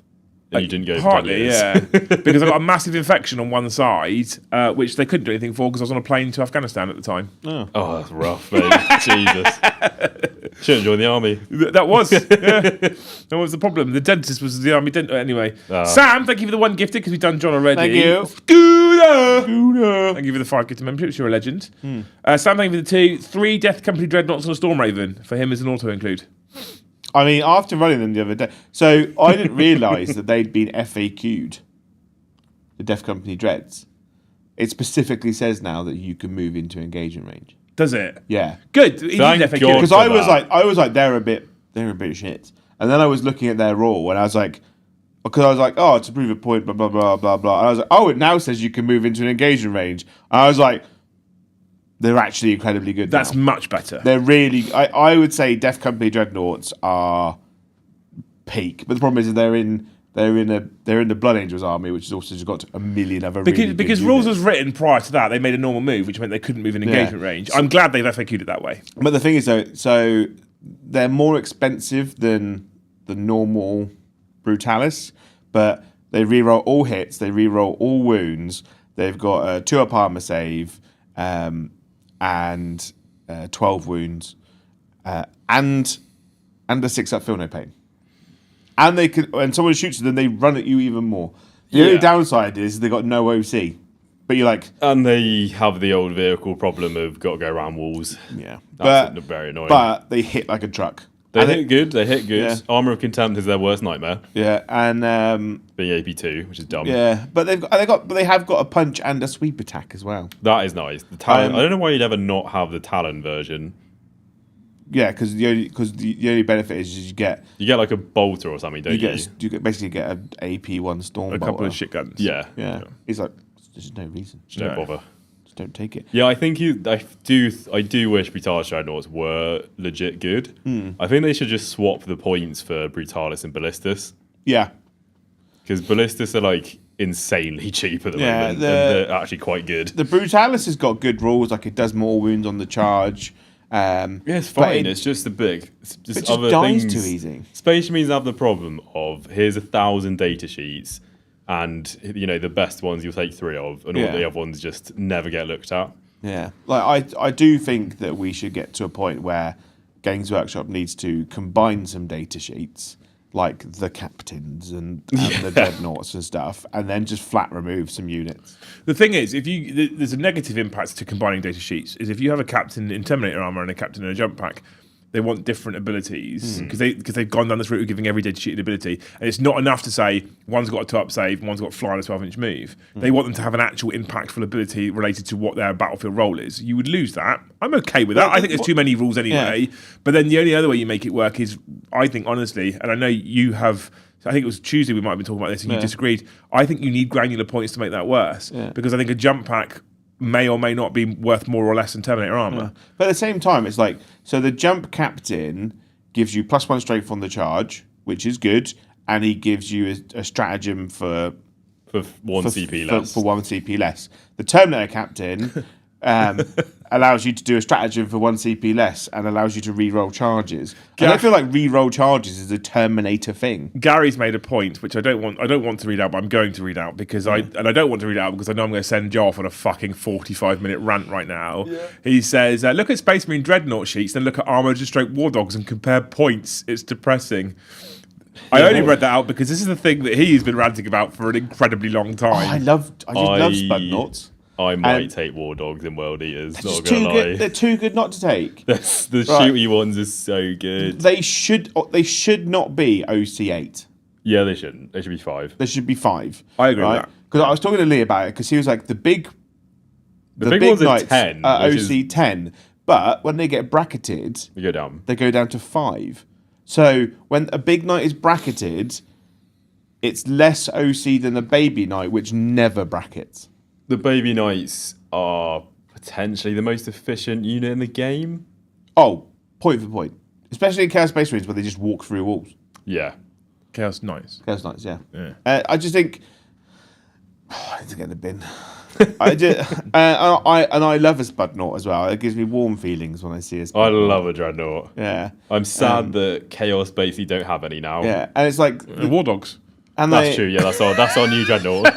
And what makes me sad is that the Space Marine Dreadnought has the old Space Marine Captain rule where it has an aura of 6-inch reroll ones to hit, which is an incredible rule, but it's just redundant because Oath of Moment exists. Well, I mean, you say the Chaos one, but that's just the CSM one. Every other one is different. Well, no, the normal Space Marine one gives the aura of the normal hits. Space Marine one. Also, the Chaos Space Marine one gives the aura of your critical hits give both lethal and sustained. My favourite one is the World Eaters one, which is still bad. Yeah. But every time something hits it, it gets to fight again or shoot again. Yeah, great rule. Which is hilarious. It's not that great, but it's hilarious. Yeah. It's a cool rule. It's a really when it charges into stuff. that can't kill it, it's hilarious. Before the Blood Angels Codex came out, I had a game where they were using the Death Company Dreadnought, which had the same rule. Yeah. So they just charged into each other and just kept fighting each other until one died. Yeah. It was so funny. Like in an infinite loop. Literally on an infinite loop. Amazing. Okay. That was a good fun. Okay, Bear is convinced that YouTube hates him. He really wants a gifted membership. People got to try harder, I guess. I mean, they're trying pretty hard, mate. I'm going to go. They are. 20 minutes, not even that. He's broken the seal, hasn't he? How you have to comment every time I go for a week. Because it's pathetic. It's so often. He's just throwing things on the floor. Pick that bottle up when you come back out. Kazaria, thank you for the 5. Would you feel must-takes are less egregious if they're generic characters with war gear? CSM Lords, Chron Overlords, Space Marine Captains? Maybe. Maybe I think that would be the case. I do actually. Yeah, I think I would definitely say that I think that when a named character is an auto take, it's a bigger feels bad overall. So when we went to Factorum 9th edition Chaos, the Abaddon time. We went to Factorum 9th edition Chaos. There's like 19 or 21 Chaos players and 19 Abaddons. Yeah. That feels shitter than if it was just a Space Marine Captain build.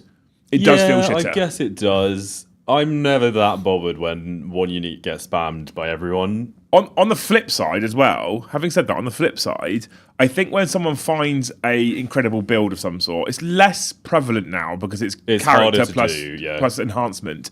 But in the old codexes in previous editions, when it was character plus certain war gear plus warlord trait plus relic, it's like I think that was slightly more egregious only because it's like you've just copied what everyone else is doing. Yeah, that's the thing. Like, someone would figure out the best way to do it, usually Art of War, and then everyone would be like, look at it, let's do that. I was talking to some person the other day about orcs, and they're like, I'm working on this list. I was like, okay, cool.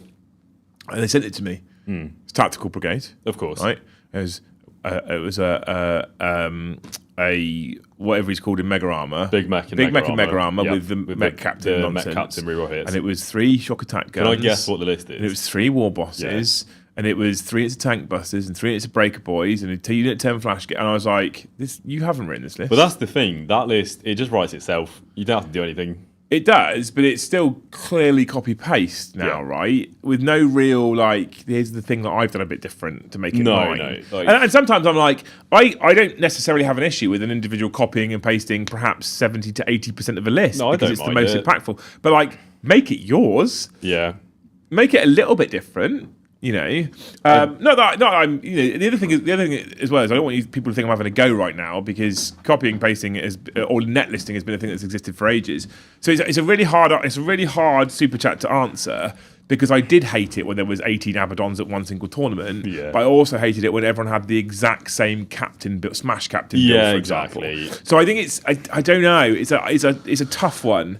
Because copy and pasting has also always been a thing forever. Yeah, that's not going to go away either. No. It's probably easier to do at the moment because lists are usually simpler than before. Yeah, and even me, I would claim to be a semi-competent Eldar player, and I'll look at people like Art of War and what they're running, and be like, what are these guys doing and why? And I'll look, Jakey had that Orc list. Yeah, exactly. Right. He did really well. From VT. He had the Orc list at Beachhead, and I was like, how's it so good? Because I didn't know what it did. Yeah. So I went home, looked at his list, and then read through what it all did and went, holy fuck. Yeah, it's so good. One of the things that's emerging out of current 40k, which I'm really liking, which flies in the face of net listing, right, is that we have actually... So net listing is, someone wins a tournament with a net list that they never ran before, you go, cool, they won because they're just running that list. They didn't win because they're a good player, they won because they took that army. But we're getting to a situation now where there's genuinely great, incredible players winning tournaments with, average armies. So when people pick up their army, they're like, how on earth did anyone win with this? Case in point, the LGT. Yeah, the LGT. I think 10th edition is in a place now where a good player can win a tournament with an average to good list. I agree. An average player with a net list probably can't. Yeah, I think I think that's a good don't state. think it's copy paste win games at the moment. No. I think it's Win games maybe, tournaments So not. yeah, I Yeah, mean, look at- you could probably go 3 and 2 at GT if you look just at- take a meta list. The tactical brigade, right? You just buy all the good units for that detachment and just kind of call I just mortal wound you to death. Yeah, but I think you still have to be good at the game to win an actual event. You do. So Jakey went 5-1, and he Yeah, said that which is good. he said he'd never played that list Yeah. before, which is a testament to the strength of the list. But you can give that same list to my brother, for example, Yeah. and he's probably going 1 and 5. Or Give it to Brom, and he's going 0 and 6. Yeah, exactly. Right? So you know, That's the thing, you like- have to give some credit to the player. Like Jake plays loads. He knows what stuff does. Yeah. He's gonna probably do well with a good list. I actually on didn't average. I didn't see this come through earlier either, but thank you, Joe Cole's Only Feats, because normally I would stop and shout about this immediately for 50 gifted membership. Oh my god! Thank you. It wasn't me. 50 gifted. Yeah. That definitely wasn't you. It definitely wasn't just 50 gifted. Thank Yeah. you. I hope that you start your own OnlyFans and become incredibly wealthy and successful for it. Yeah. Yeah. For taking pictures of. Whatever. Okay, good. Yeah. Whatever. You could just be your normal self and people could just If be you like, yeah. if you could, would you live off an OnlyFans account of yourself? Well, if it made the money, yeah, why not? What's the money? What's the number? Oh. How much a month for like doing all the OnlyFans things would it take for you to do it? And then we can have a talk about business after this. Well, the thing is though, like if I was earning $5,000 a month, I'd be perfectly happy. Yeah. You know? If I was wearing Getting a tiny penis out. If I was getting $10,000 a month, if I was earning more money than I'm earning now, then I don't see it as a problem. You know, There. if I'm making dollar, you know, if I can move out of my 2-bedroom house to a 3 or 4-bedroom house. See, I don't. What? Like, if it's full frontal nudity on OnlyFans, for me, it would need to be a considerable amount of money. I'd have to be a decent amount. Yeah. Not just more than I'm currently earning. Yeah. Yeah, but I've got a ceiling to how much money I can realistically earn with my education and Well, I hope and not, experience. Jay. I right? hope not over time. So I hope over time I just take you with me. yeah, I don't see it happening, but Thanks, mate. I'm trying. I don't see him taking Fucking me anywhere. hell. Jesus Right, Christ. but if I could get, Such belief. if I could earn, like, I suppose I don't see you paying me $60,000 a year. If I could, I would. Yeah, And that's never off the table if the channel becomes that successful. yeah. But if someone said to you, if you get your big jelly belly out and I'll pay you $60,000 a year, I'd be like, yeah, cool. I mean, if it's just the belly, I'd probably say the same. Yeah, Yeah. but like. If it's embarrassing myself, my time. If they want to see my junk, they're paying, you know? So whatever, right? That'll be the tagline. They did, Joe. They did, and you still haven't dressed as a fire slayer. Yeah? That is good point. Yeah, You'd be terrible at OnlyFans. Yeah, but we haven't played Age of Sigmar. We haven't, no. yeah. There's a reason why Joe switched Yeah. back to 40k very quickly. I've now realised why he's refused to play Age of Sigmar. I love Age of Sigmar. I've said I play loads of Age of Sigmar loads. But no one else wants to What play we need is with Dan me. to come back so you can have someone who's competent to play it. Yeah. You'll play it on Tuesday. What? On Tuesday? Yeah. Can't next week. Why? Maybe Reasons. it's Children Week. Oh, see. Dan, thank you for the 5. Tell Joe that Heresy Thursday gave us a new Raven Guard special character worthy of the Wank Bank. I mean, that's I'm getting it, 100%. Why do you think he ran off to the toilet the second time so quickly? I looked at it and I'm going to buy it. Yeah. Yeah. Because it's a great model. Does that actually look good? I don't really It looks see it. all right. It looks good. It's going it resin? to be converted into a 40k Raven Guard course. character. Of course. Is it resin? Well, yeah, all the Forge all World resin. character Are range is resin. Oh, mate, okay. The only plastic Heresy named characters that exist are Rand and what's his name? The Blood Angels guy. Wasn't Araman one as well that's plastic? Oh yeah, you got Araman. Yeah, you got the baby Araman model. That weird Gregor Jobby, the Space Wolf guy. Oh, yeah, he's pretty Who cool. were burning a Prospero. Fafnir. But the only ones released separately as their own thing was Rand and what's his name? Dave. The Blood Angels, Jumpy Kevin. Man, Frank. Jim. Jumpy Spear Man. Giles. Jay.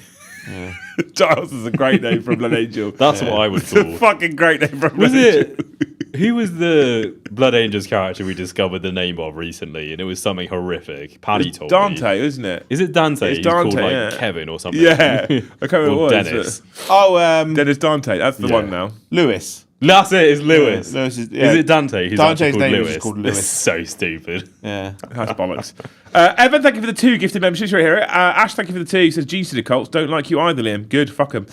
Tox Trio, thank you for the €5. Joe, I want to know your opinion on the Hive Guard. For 100 points, I really like them as home objective holders.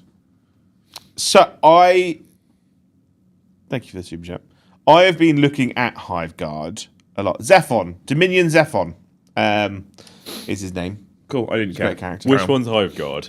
Hive Guard are the ones that were mental in 8th edition. They could shoot out a line of sight. They were indirect shooting. Are they lunatics? They're Bumeyes buddies. they're Tyrant Guard, but they've got guns essentially. Oh, okay. Right. Yeah. So They're cool. Yeah. I keep looking at them, and so the problem is they're a good unit in a book of better shooting units. Mm-hmm. Right.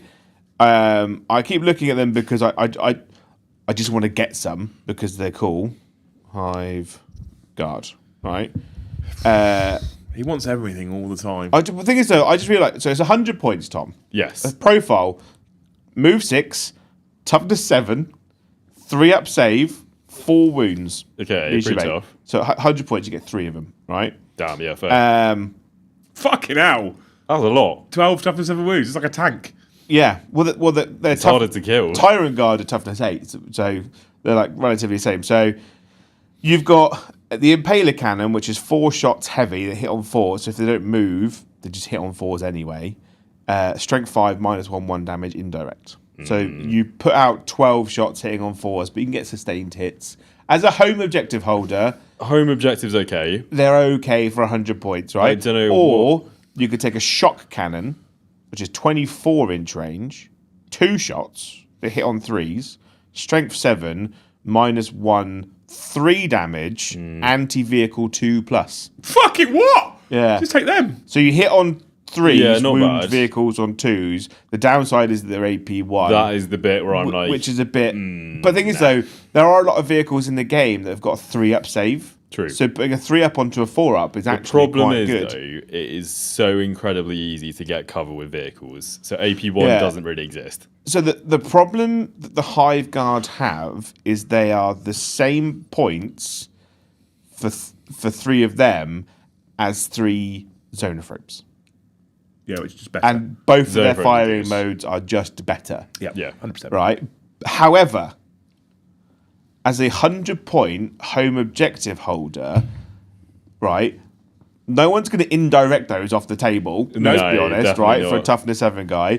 If a bunch of Storm Boys jump down, they're not going to kill those. No, you need an actual unit to kill them. You need to commit to deal with taking them Most off, units right? that can drop into your backfield and charge onto your home objective are not Yeah. getting rid of that unit. But if you're taking them specifically to hold your home objective, you spend 50 points less and you take a Biovore. I'd probably do that. Yeah? But at the same time, having indirect at the moment is quite good against stuff like Guard and Eldar. Yeah, because but it's all damage 1, isn't it? But the problem is the benefit of... So they're good versus Horde, 1 wound. Not even but they're Horde, just 1 wound people. I tell you what, right? They're good versus Bridgehead. They're Guard, definitely good against that. right? And they're good versus Eldar. They're all right against Eldar. Right? Because you've got 12 shots hitting on 4s, right? But you're infantry, Right. so they'll get sustained hits. Right? Strength 5, so they're wounding you on 3s, -1 damage. So as long as you're so you're getting your 3-up, 4-up save, but each one that goes through kills one. They're not terrible. The bonus of the Biovore is they can poop out spores, which get you That's secondaries. really good. I think if you're taking the Impaler cannons on those guys, you're doing it wrong. Shock cannons. You take the shot cannon every time. Yeah. But I'd take 2 Biovores. Yeah, I would for the same the point. but you can only one Biovore can poop. Why? turn. Do they share an anus? They do, apparently. Like cat dog. yeah, cat dog. yeah. So the rules are one unit with this rule. Okay, Not, yeah. not That's just kind of this dumb, unit. though, isn't it? It's Like- so dumb. But Because it's not like... Because surely they can do it at the same time. Yeah, but the not that I want more of them doing it. But the downside to pooping out spore mines, which I'd never even considered until I played at Beachhead, right, is that spore mines give kill points. Yeah, because they are a unit. Purge the foe is rough. I pooped one out, and my opponent, like turn one, was like kill. That's purge the foe points. I was like, no. I never thought of that. Just handed over 4 points. That one mission is like, oh dear. Didn't poop any more spawn mines. But so in that situation, he basically just sat on the home objective and just did die. Yeah. So he says 2 do 2. Oh, a unit of 2 poops out 2. So but you're not going to. So you could take 2 biovores for 100 points. In a single unit. Yeah, but they poop out 1 unit of 2, not 2 individuals. Oh, nah. So, but you only need to poop out the 1. You only need 1. But if you poop out 2 and they actually get into engagement range of an enemy unit, they then do more mortal wounds. So you roll 2 dice on 1s, nothing happens. On a 2 to 5, it does 1 mortal wound. Or on a 6, it's D3. Just roll 6s then. 2d2 mortals. Jobs are good. Yeah. Christian, thank you for the $5. Honestly, mate, I'd get them for the sake of owning them. They sound cool because they're cool. What do you put on home objective? The Biovore? Biovore. Yeah. The shock count. I would take shock count. I have been looking at them, but the thing is, the issue is that for 35 points more, you get a venom. You get an exocrine. Oh yeah, I take which is also worthwhile. It's 100% worth mentioning. It just depends on how many points you got. I like the idea with things like armigers and baby knights running around and stuff like that. Anti-vehicle 2+ 3 damage is tasty. Yeah, and so you get 6 anti-2 up on anything. Yeah, so like you get 6 shots, hitting on 3s, wounding on 2s.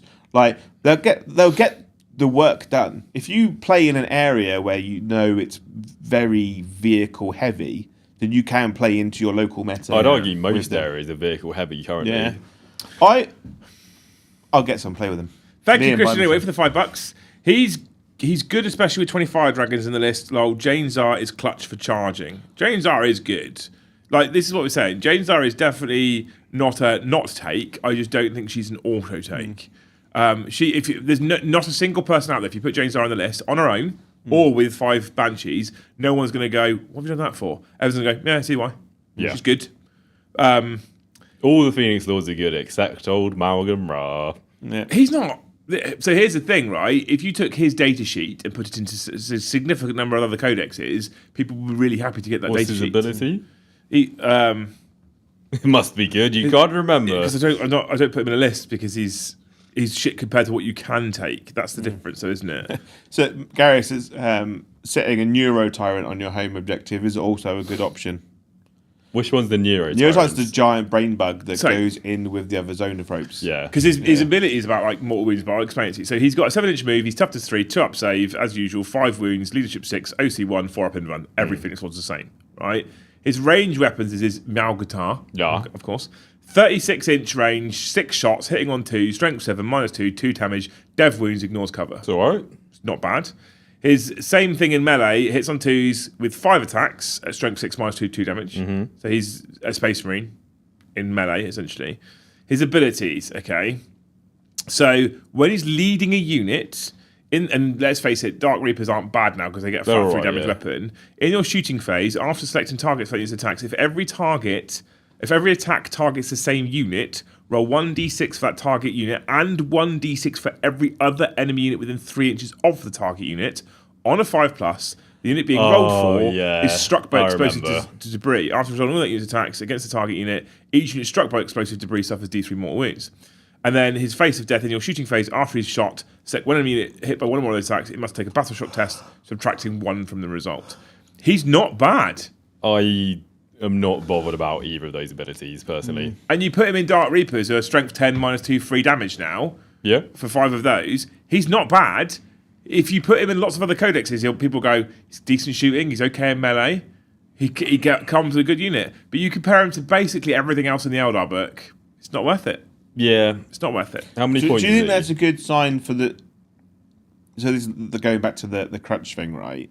Do you think that the Eldar book has in a book full of incredible units, has too many mad good units? I don't think so. No, I think they just have good options. I'm glad you said that because I would say I don't think so as well. And I think a lot of people would suggest that I hate Eldar. I'm biased because I'm a huge Eldar fan. I said this when it came out, but I fucking hate Eldar. But they've done an incredible job writing that book. I think Ynnari is probably a bit too annoying. But apart from that, I think they've just done a good job.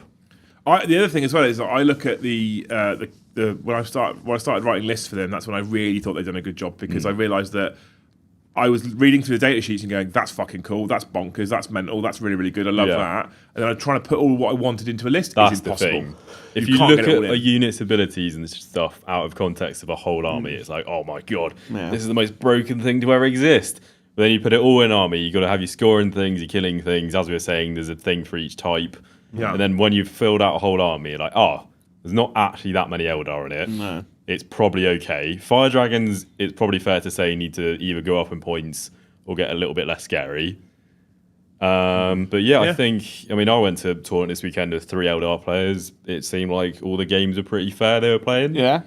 Yeah, I don't think they're suffering from that. Maybe. I think there's enough armies and types of units in the game to kind of keep Eldar from going a bit mental. Like, I think there's some matchups for them which are also just horrific, which is any fast melee army is like real bad times. I was very concerned when I first got my hands on the book that I was going to go back to end of 7th edition Eldar when no fucker wanted to ever play me with my Eldar because bonkers, or even start 10th edition.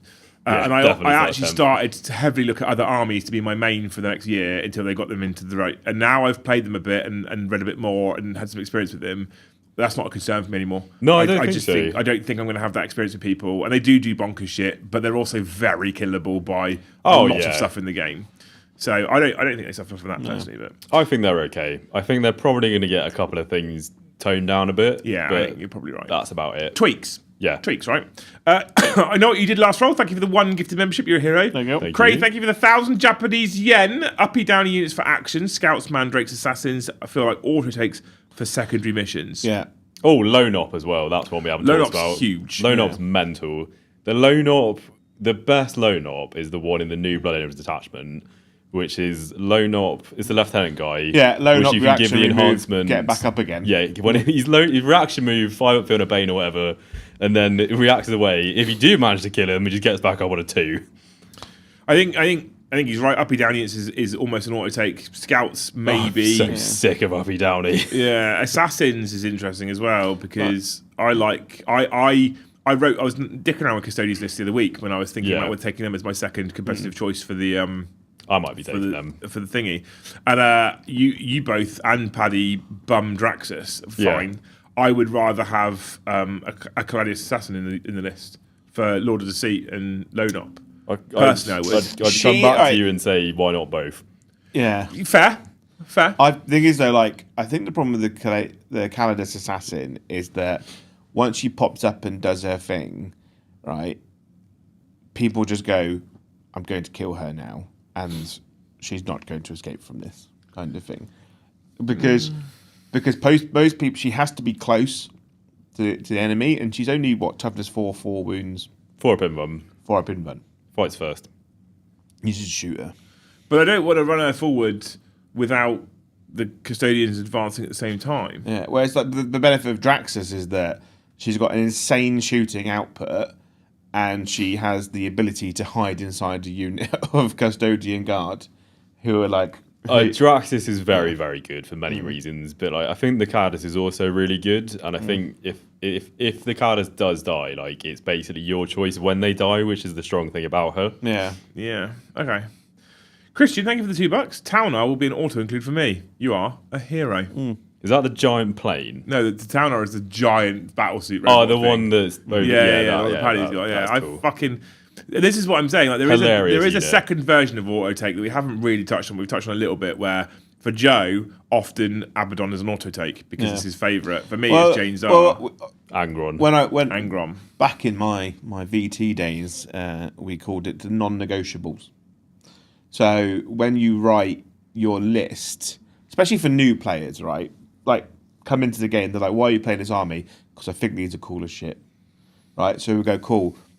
That's your non-negotiable unit. When we go for a list, when we design a list, when we write a list, that unit will always be in the list because that's the reason why you. It's what pulled you in. So it's like so for me, like Flesh Terrors is the reason I don't really like Blood Angels so much anymore. Is that my non-negotiable was always Seth. Yeah.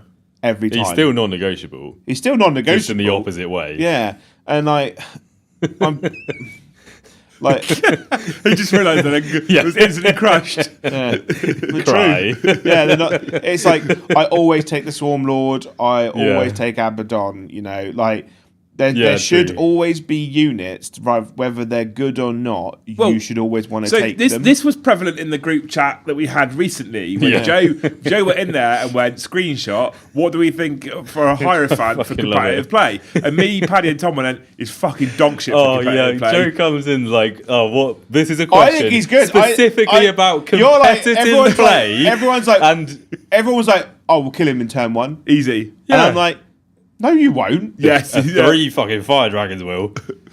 Yeah, but like if you send out a unit of fire dragons to go kill a Hierophant, right, turn 1, they're in a bit of a precarious position. Not when they get back. Whether they can get back into a Wave Serpent or not, they're right in front.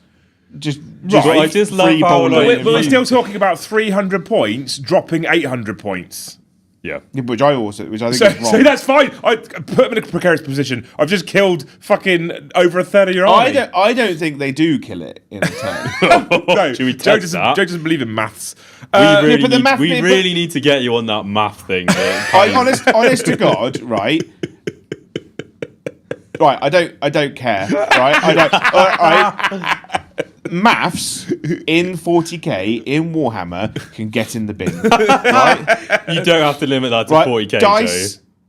Right, it's a dice game, right? Yeah. I understand that people like to use the rule of averages. Yeah. Whatever, right? So you have to, because you're about to say that dice means that the fire dragons can roll badly and the Hierophant saves can roll well. You're correct. Yeah. Dice also means the fire dragons can roll exceptionally well and you can roll your saves terribly. Yeah. So that's why you have to use the law of averages, Joe. Yeah, but I never do. I'm very aware you don't use the rule of averages. Right. I'm like, I'm going to roll dice, see what happens. You know? But I just love how like you came into chat and were like, I've got a competitive question. Would you take the Hierophant in the list? We're all like, from a competitive standpoint, it's fucking awful. Yeah. And then you're like, oh, you're all so boring. You don't want to have fun. It's like, you asked us it's about competitive play. And then what happened, Tom, when he realised what he'd done and he changed the question. Yeah, and he went, but would I be the coolest, biggest, dickest person in the room? We were like, yes. That's not what you asked, though. You asked specifically in a competitive you don't scenario. Understand how competitive play works, I think, is the problem. Right? It's not about walking in the hall and people going, oh, he's got a cool efficient list. It's walking in the hall and people go, that man has got the biggest chode. I don't think that's got anything to do with competitive play. Yeah, I feel like from that statement you don't understand what competitive he hasn't play got is. A wheelbarrow to carry I love his the fact junk that you specifically declared it was a chode as well. Baldrick, thank you for the 5 gifted memberships. I hope that your friends appreciate you and love you. We do, but we honestly answered a question and then you got upset. Yeah. And they're saying, Joe, Astaroth or Lamarties, Astaroth every time. Yeah, I'm coming around to that. Right. Lamarties is great on paper, but terrible in practice. He's got the problem that some characters have where his rules are incredible. Yeah. The unit he leads is not so great. I did say Astaroth at the start of the codex. I'm just going to throw that on that chat. The medal was in the post. Thank you. Yeah. I don't get many. Grumpage, thank you for the 1 gifted membership. You're a hero. Ash, thank you for the 2. Joe, any use for Pyrovores in 1s or 3s? As a small and slightly ineffective paperweight. Which one's the Pyrovore? The Pyrovore is the Biovore with a flamer. Wait. Oh. Yeah. Seems worse. You can tell because it's got the same second half of the name. Yes. Right. So it's movement 5, which is what you want from an assault bug. Right? It's as a shock unit. Yeah, but is it a weapon not an assault weapon? So it's not. No. So it can't advance and shoot. So it's got. So it moves 5 with, I'm assuming, a 12-inch flamer. A 12-inch gun. Yeah. It's toughness 6 though. So 3 up save, which is mid. Very mid. 5 wounds, which is okay. Leadership 8, which is a bit poo. But its gun is 12-inch range, D6 plus 1 shots. Strength 6 minus 1 damage twin linked. It's not terrible. It's a very average flamer. Right. It is How many points is it? 40 points for one. It's not To terrible. be fair, It's for not 40 like- points, that's all right. So right. So you look at look What's at its this OC? way. Look at this way, right?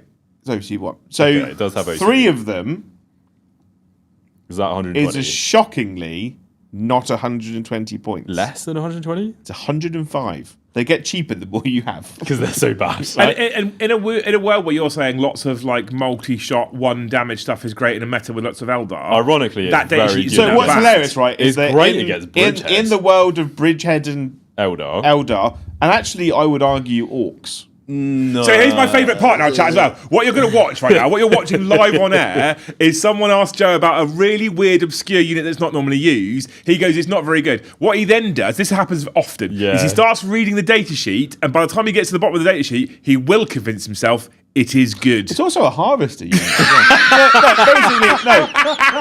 Right. It is not. It's not It great. is.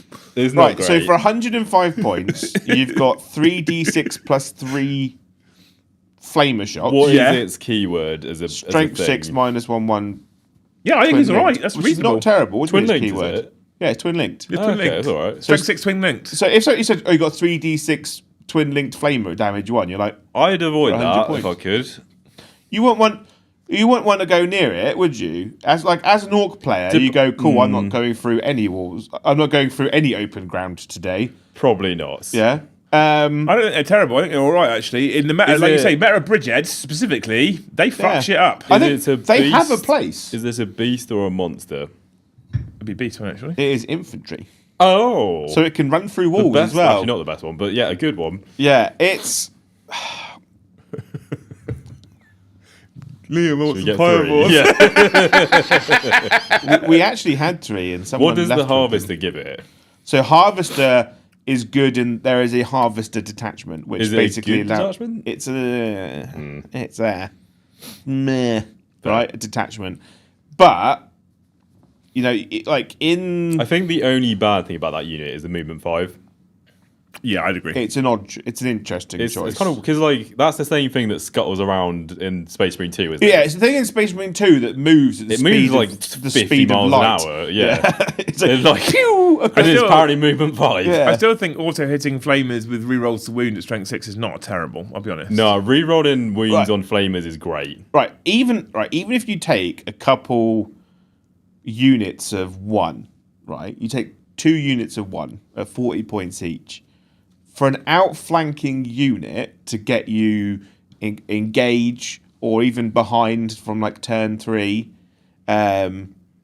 not terrible. Well, I think what I would do is just if 1 or 3, Yeah. shove it onto an objective somewhere and just be like, you have to either kill this or come near Well, it to stop me being on this objective. So 70 points gets you 2. they're not even so for 70 points. They're not even bad for home objectives because although you can, That's not bad. because when you screen, you obviously want to stop people from dropping. But actually, on these, you don't even need to screen 9 because if they drop within 12, you go, I'm just going to overwatch you. Yeah. Now. So the cheapest option is 3 in terms of point per model. Yeah. I wouldn't even be against 3, genuinely. Well, three and 2 are the same points per model, aren't they? They're 35 points each. 1 is 40. 1 is 40. 70 for 2 is 35 points each. 105 for 3 is 35 That is points how each. maths works, yeah. That is how maths works. Yeah. I would say 2 then. A unit of 2 holding your home, but also like depending on the matchup. So if you're playing against World Eaters, right, and someone like Tom, you put your little goober chumps on your jackals, right? Yeah. If 2 of these just go poop, turn up Oh, yeah, behind fucked. you, behind your home objective, you're like, I'm not Yeah. holding that home objective for much longer. I don't think they'd kill that Hazardous many. Studios is my new hero. Was he Must Erosion? take units with a HQ and 2 troops count. Yes. Bring back the old combined arms. I Is- usually do, to be fair. Oh, actually, What? so the Pyrovores can heal themselves and bring models back in the Harvester detachment. Fair. It's pretty good. If you're doing that one, you take 3. Well, I'm on a big. The problem is, right, is they know about my addictive personality, And you've just said, and I'm on a super. I'm on a super Tyranid hype at the moment. Liam, can I have 12 Fireboards, please? Well, I'm about to take all the Chaos Knights home, so I might allow him. Because I was gonna do. Is that I was gonna do week Chaos of Knights, and now Liam's like, they're mine now. Yeah. You'll get them back soon. But he can have an Exocrine and some fucking Pyrovore, so he'll shut up then. Amy, thanks for upgrading to Jarl tier membership. Thank you, Amy. What y'all talking about? We have got our Jarls only giveaway live in Discord right now, and it finishes at 10 to 10 tomorrow night live on the After Dark show. If you are a Jarl tier member or above, you can go to the giveaway, click enter, it enters you then, that's it done. And then at 10 to 10 tomorrow night, the bot will auto-select one of you at random, and you can win either a Combat Patrol box or a Spearhead box of your choice, as long as it's in stock. All right? And any country as well. Because if you're a foreign country, I just buy you a voucher for equivalent value. Not UK equivalent value either. The equivalent value in your country. So whatever it is in Australian dollars, like 2 million Australian dollars, whatever it is nowadays. Well done, Yeah, Ash. someone from Australia wins, you're going to be bankrupt. What do I ask what? Yes, the Harvest of Feel No Pain strat is a 4-up Feel No Pain. I want you to do some research. Thank you so much. Simred for the 5, 2 games now with my Fire Dragons of Bounce versus Monsters and Vehicles with 4+ invulnerable saves.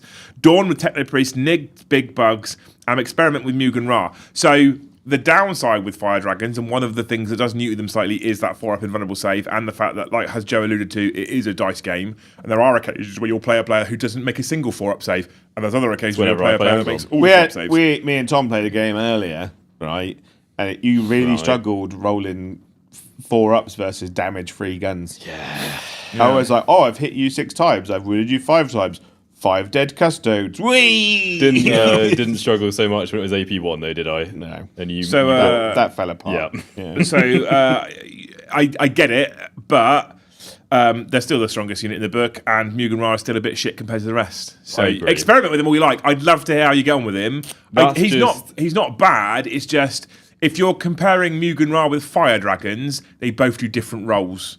Yeah, one's useful, one's not. Although I guess Dark Reapers with Mugen Ra are a bit more compelling, because they get the strength 10 -2, 3 damage, 48-inch range Reaper guns that can shoot you from miles away. So Liam. I mean, there's a question. What? Oh no! What now? What? I want 9. What have you found? Take long, did it? Have you read the Harvester attachment? So feed the swarm. Is it Harvester? Yeah. The Harvester one. In your command phase, each Harvester unit from your army can regenerate 1 friendly Tyrannid unit within 6 inches of it. A unit can only be regenerated once per phase. Each time a unit regenerates, do one of the following. So it can also affect itself. Yeah. 1 model in that unit regains D3 plus 1 lost wounds. 1 destroyed infantry model, excluding characters, is returned to that unit with its full wounds remaining. If that unit is an Endless Multitude unit, up to 3 destroyed models are returned. Yeah, it's not Endless Multitude, because That's 20 guys, isn't it? Yeah. So you should be constantly just getting Pyrovores back all the time. It's like the Obliterators in in Bile. but Obliterators just shoot better. Yeah.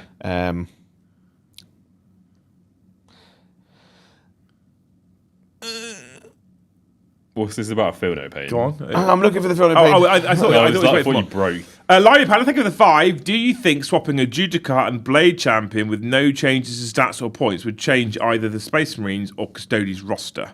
What's that? Well, if you swap a question? Judicar with a Blade Champion with no changes to stats or points, will it change either Space Marine or Custodes roster?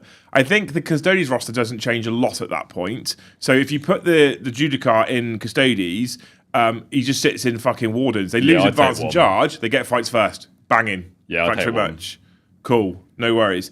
Putting the Blade Champion in the Space Marine roster, though, I feel like he doesn't necessarily... would you just chuck him in Blade Guard for advance and charge? I would, yeah. So and also, it's a guy that has either dev wounds, 3 damage, or precision. I feel like they basically just 1-for-1 swap. It just creates a slightly different use for the unit they're joining. It's literally just swapping advance and charge for fights first. Yeah. And the advance and charge guy is better at hitting people as well. Yeah. But that's mainly because he's a custodian. He's got better attacks. I mean, I'd love to have 5 first and custodies because they took all that away. Doc Trio says, Joe, you can also bring back Tyrant Guard if they are close enough to a Harvester. Oh no! Joe's list is changing in his brain right now. Like realised that they could just trigger his brain. Thank you for the 5 though, Dan, and then thank you for the 10,000 whatever that is, Adam. I'm not sure what that. Is that South Korean? Maybe I don't know what it is. Wonga. Let's call it Wonga. Best Nids list, Joe. You ready for this? 1. You ready for this? What? 3 Could be times one, Broodlords. actually, 3 times Broodlords. Yeah. 3 times Steelers. 1 times Deathleaper. 1 times Parasite with Mortrex. Yeah. 1 times Winged Hive Tyrant with Chameleonic. 3 times Lictor. 2 times Neurolictor. 2 times Morlock. 2 times 3 Von Ryans. 1 times 6 Von Ryans. I like it. That's a lot of funny. It's all Vanguards. It's all advance and charge, fallback, charge. It's very, it's quite cool. That is a Joe list. So you can get a 4 up, feel no pain. I want to make it.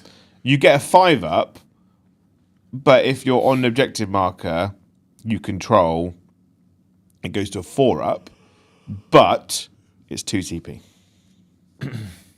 It's 2 CP. Well, that's not a problem because you're not going to not take the You're going Swarm, to are you? take the old Swarm Lord. Because you love him so much. And the other one that makes it 1 CP less. We have now just got through all the fan funding at basically exactly half 2 as well. Look at that. It is. Good timing. I like the Pyrovores. They're cool. They do seem quite I've always good. said, great unit. Always been a big fan of them. Yeah? It's funny you never had any. Yeah. The problem is, right, is they exist in a realm where they're good, but there's better options. Right. Which is much like the talk that we've been having. They sit in a weird 100-point range where there's a lot of good units in Tyranids that are 100 points. Well, I think Tyranids, similar to Eldar actually, and not too many dissimilar codexes, are currently sitting in quite a nice place whereby you cannot fit every single thing you want into a list. And I think Warhammer's in a good place when that's the case. If you can get to a point where, here's all the things I want, I'm just exactly 2,000 points, and I've just got everything I want, this doesn't really challenge you at the list building phase, right? I feel like which is sometimes where things like World Eaters struggle a little bit, I guess. I think World Eaters struggle because lack of options. Yeah, in the exactly. Codex. This is my point. The same with Votan. But with Tyranids and with Eldar and perhaps even with Space Marines and some other factions, when it gets to Orcs maybe, when it gets to a point where like, I can't fit everything in, but I want this thing, but all the things I've got are good and I don't want to drop anything. I feel that's a really fun part of the game, in my opinion. That's a sign of a good model range. Sign of good internal balance. So internal balance, I kind of like talking about like the things like having a lot of really good options, having like the Pyrovore, for example, is that I want to do events which are like I like to do a lot of events which are Highlander, right? I like Highlander as a concept. Because it means that you can only take 1 of each unit. So we can start doing like 2,000 points events where you're not going, I'm running 3 of everything. So no, I'm taking 1 of every fun unit. Highlander is an incredible concept if all codexes were created equally. Yeah. That's the problem. But when some codexes have got 90 data sheets and some codexes have got 22, Highlander is not created equally at that point. So I love the concept, by the way. They're saying Rippers are harvester units, so they can help you heal, regen. Yeah. Like just waddle Rippers in behind your old your Tyrant Guard and go, you're back. Yeah, but I suppose the only downside to the detachment is that like an invasion fleet has the sustained and lethals and the 5 up feel no pain, and you can get sustained and lethals on 5s. I think it's a cool, efficient detachment, but it's not the best detachment. Yeah. Cool, say. Right, you lot are amazing. Thank you so much for hanging out today on the Liam, Tom and Joe show. 132 members for a lunchtime show, Joe. It's good, isn't it? It's mad good. Thank you so much, you wonderful human beings. Hopefully you've enjoyed the show. If you haven't been engaged with comments and chat right now, whilst we're live, you can obviously stick your thoughts and theories in the comment section afterwards. I do read every single comment, so chuck it in there. Let us know if you think there's auto takes, if you think there isn't such a thing as auto takes, or what your auto takes are in your particular faction. In fact, that'd be one of the best things. There's like 270 people still watching. If the majority of you jump in comments and go, I play army, here's my auto take, I'd actually be genuinely very interested to see that, because I reckon opinion changes what is and isn't an auto take as well, which is super interesting.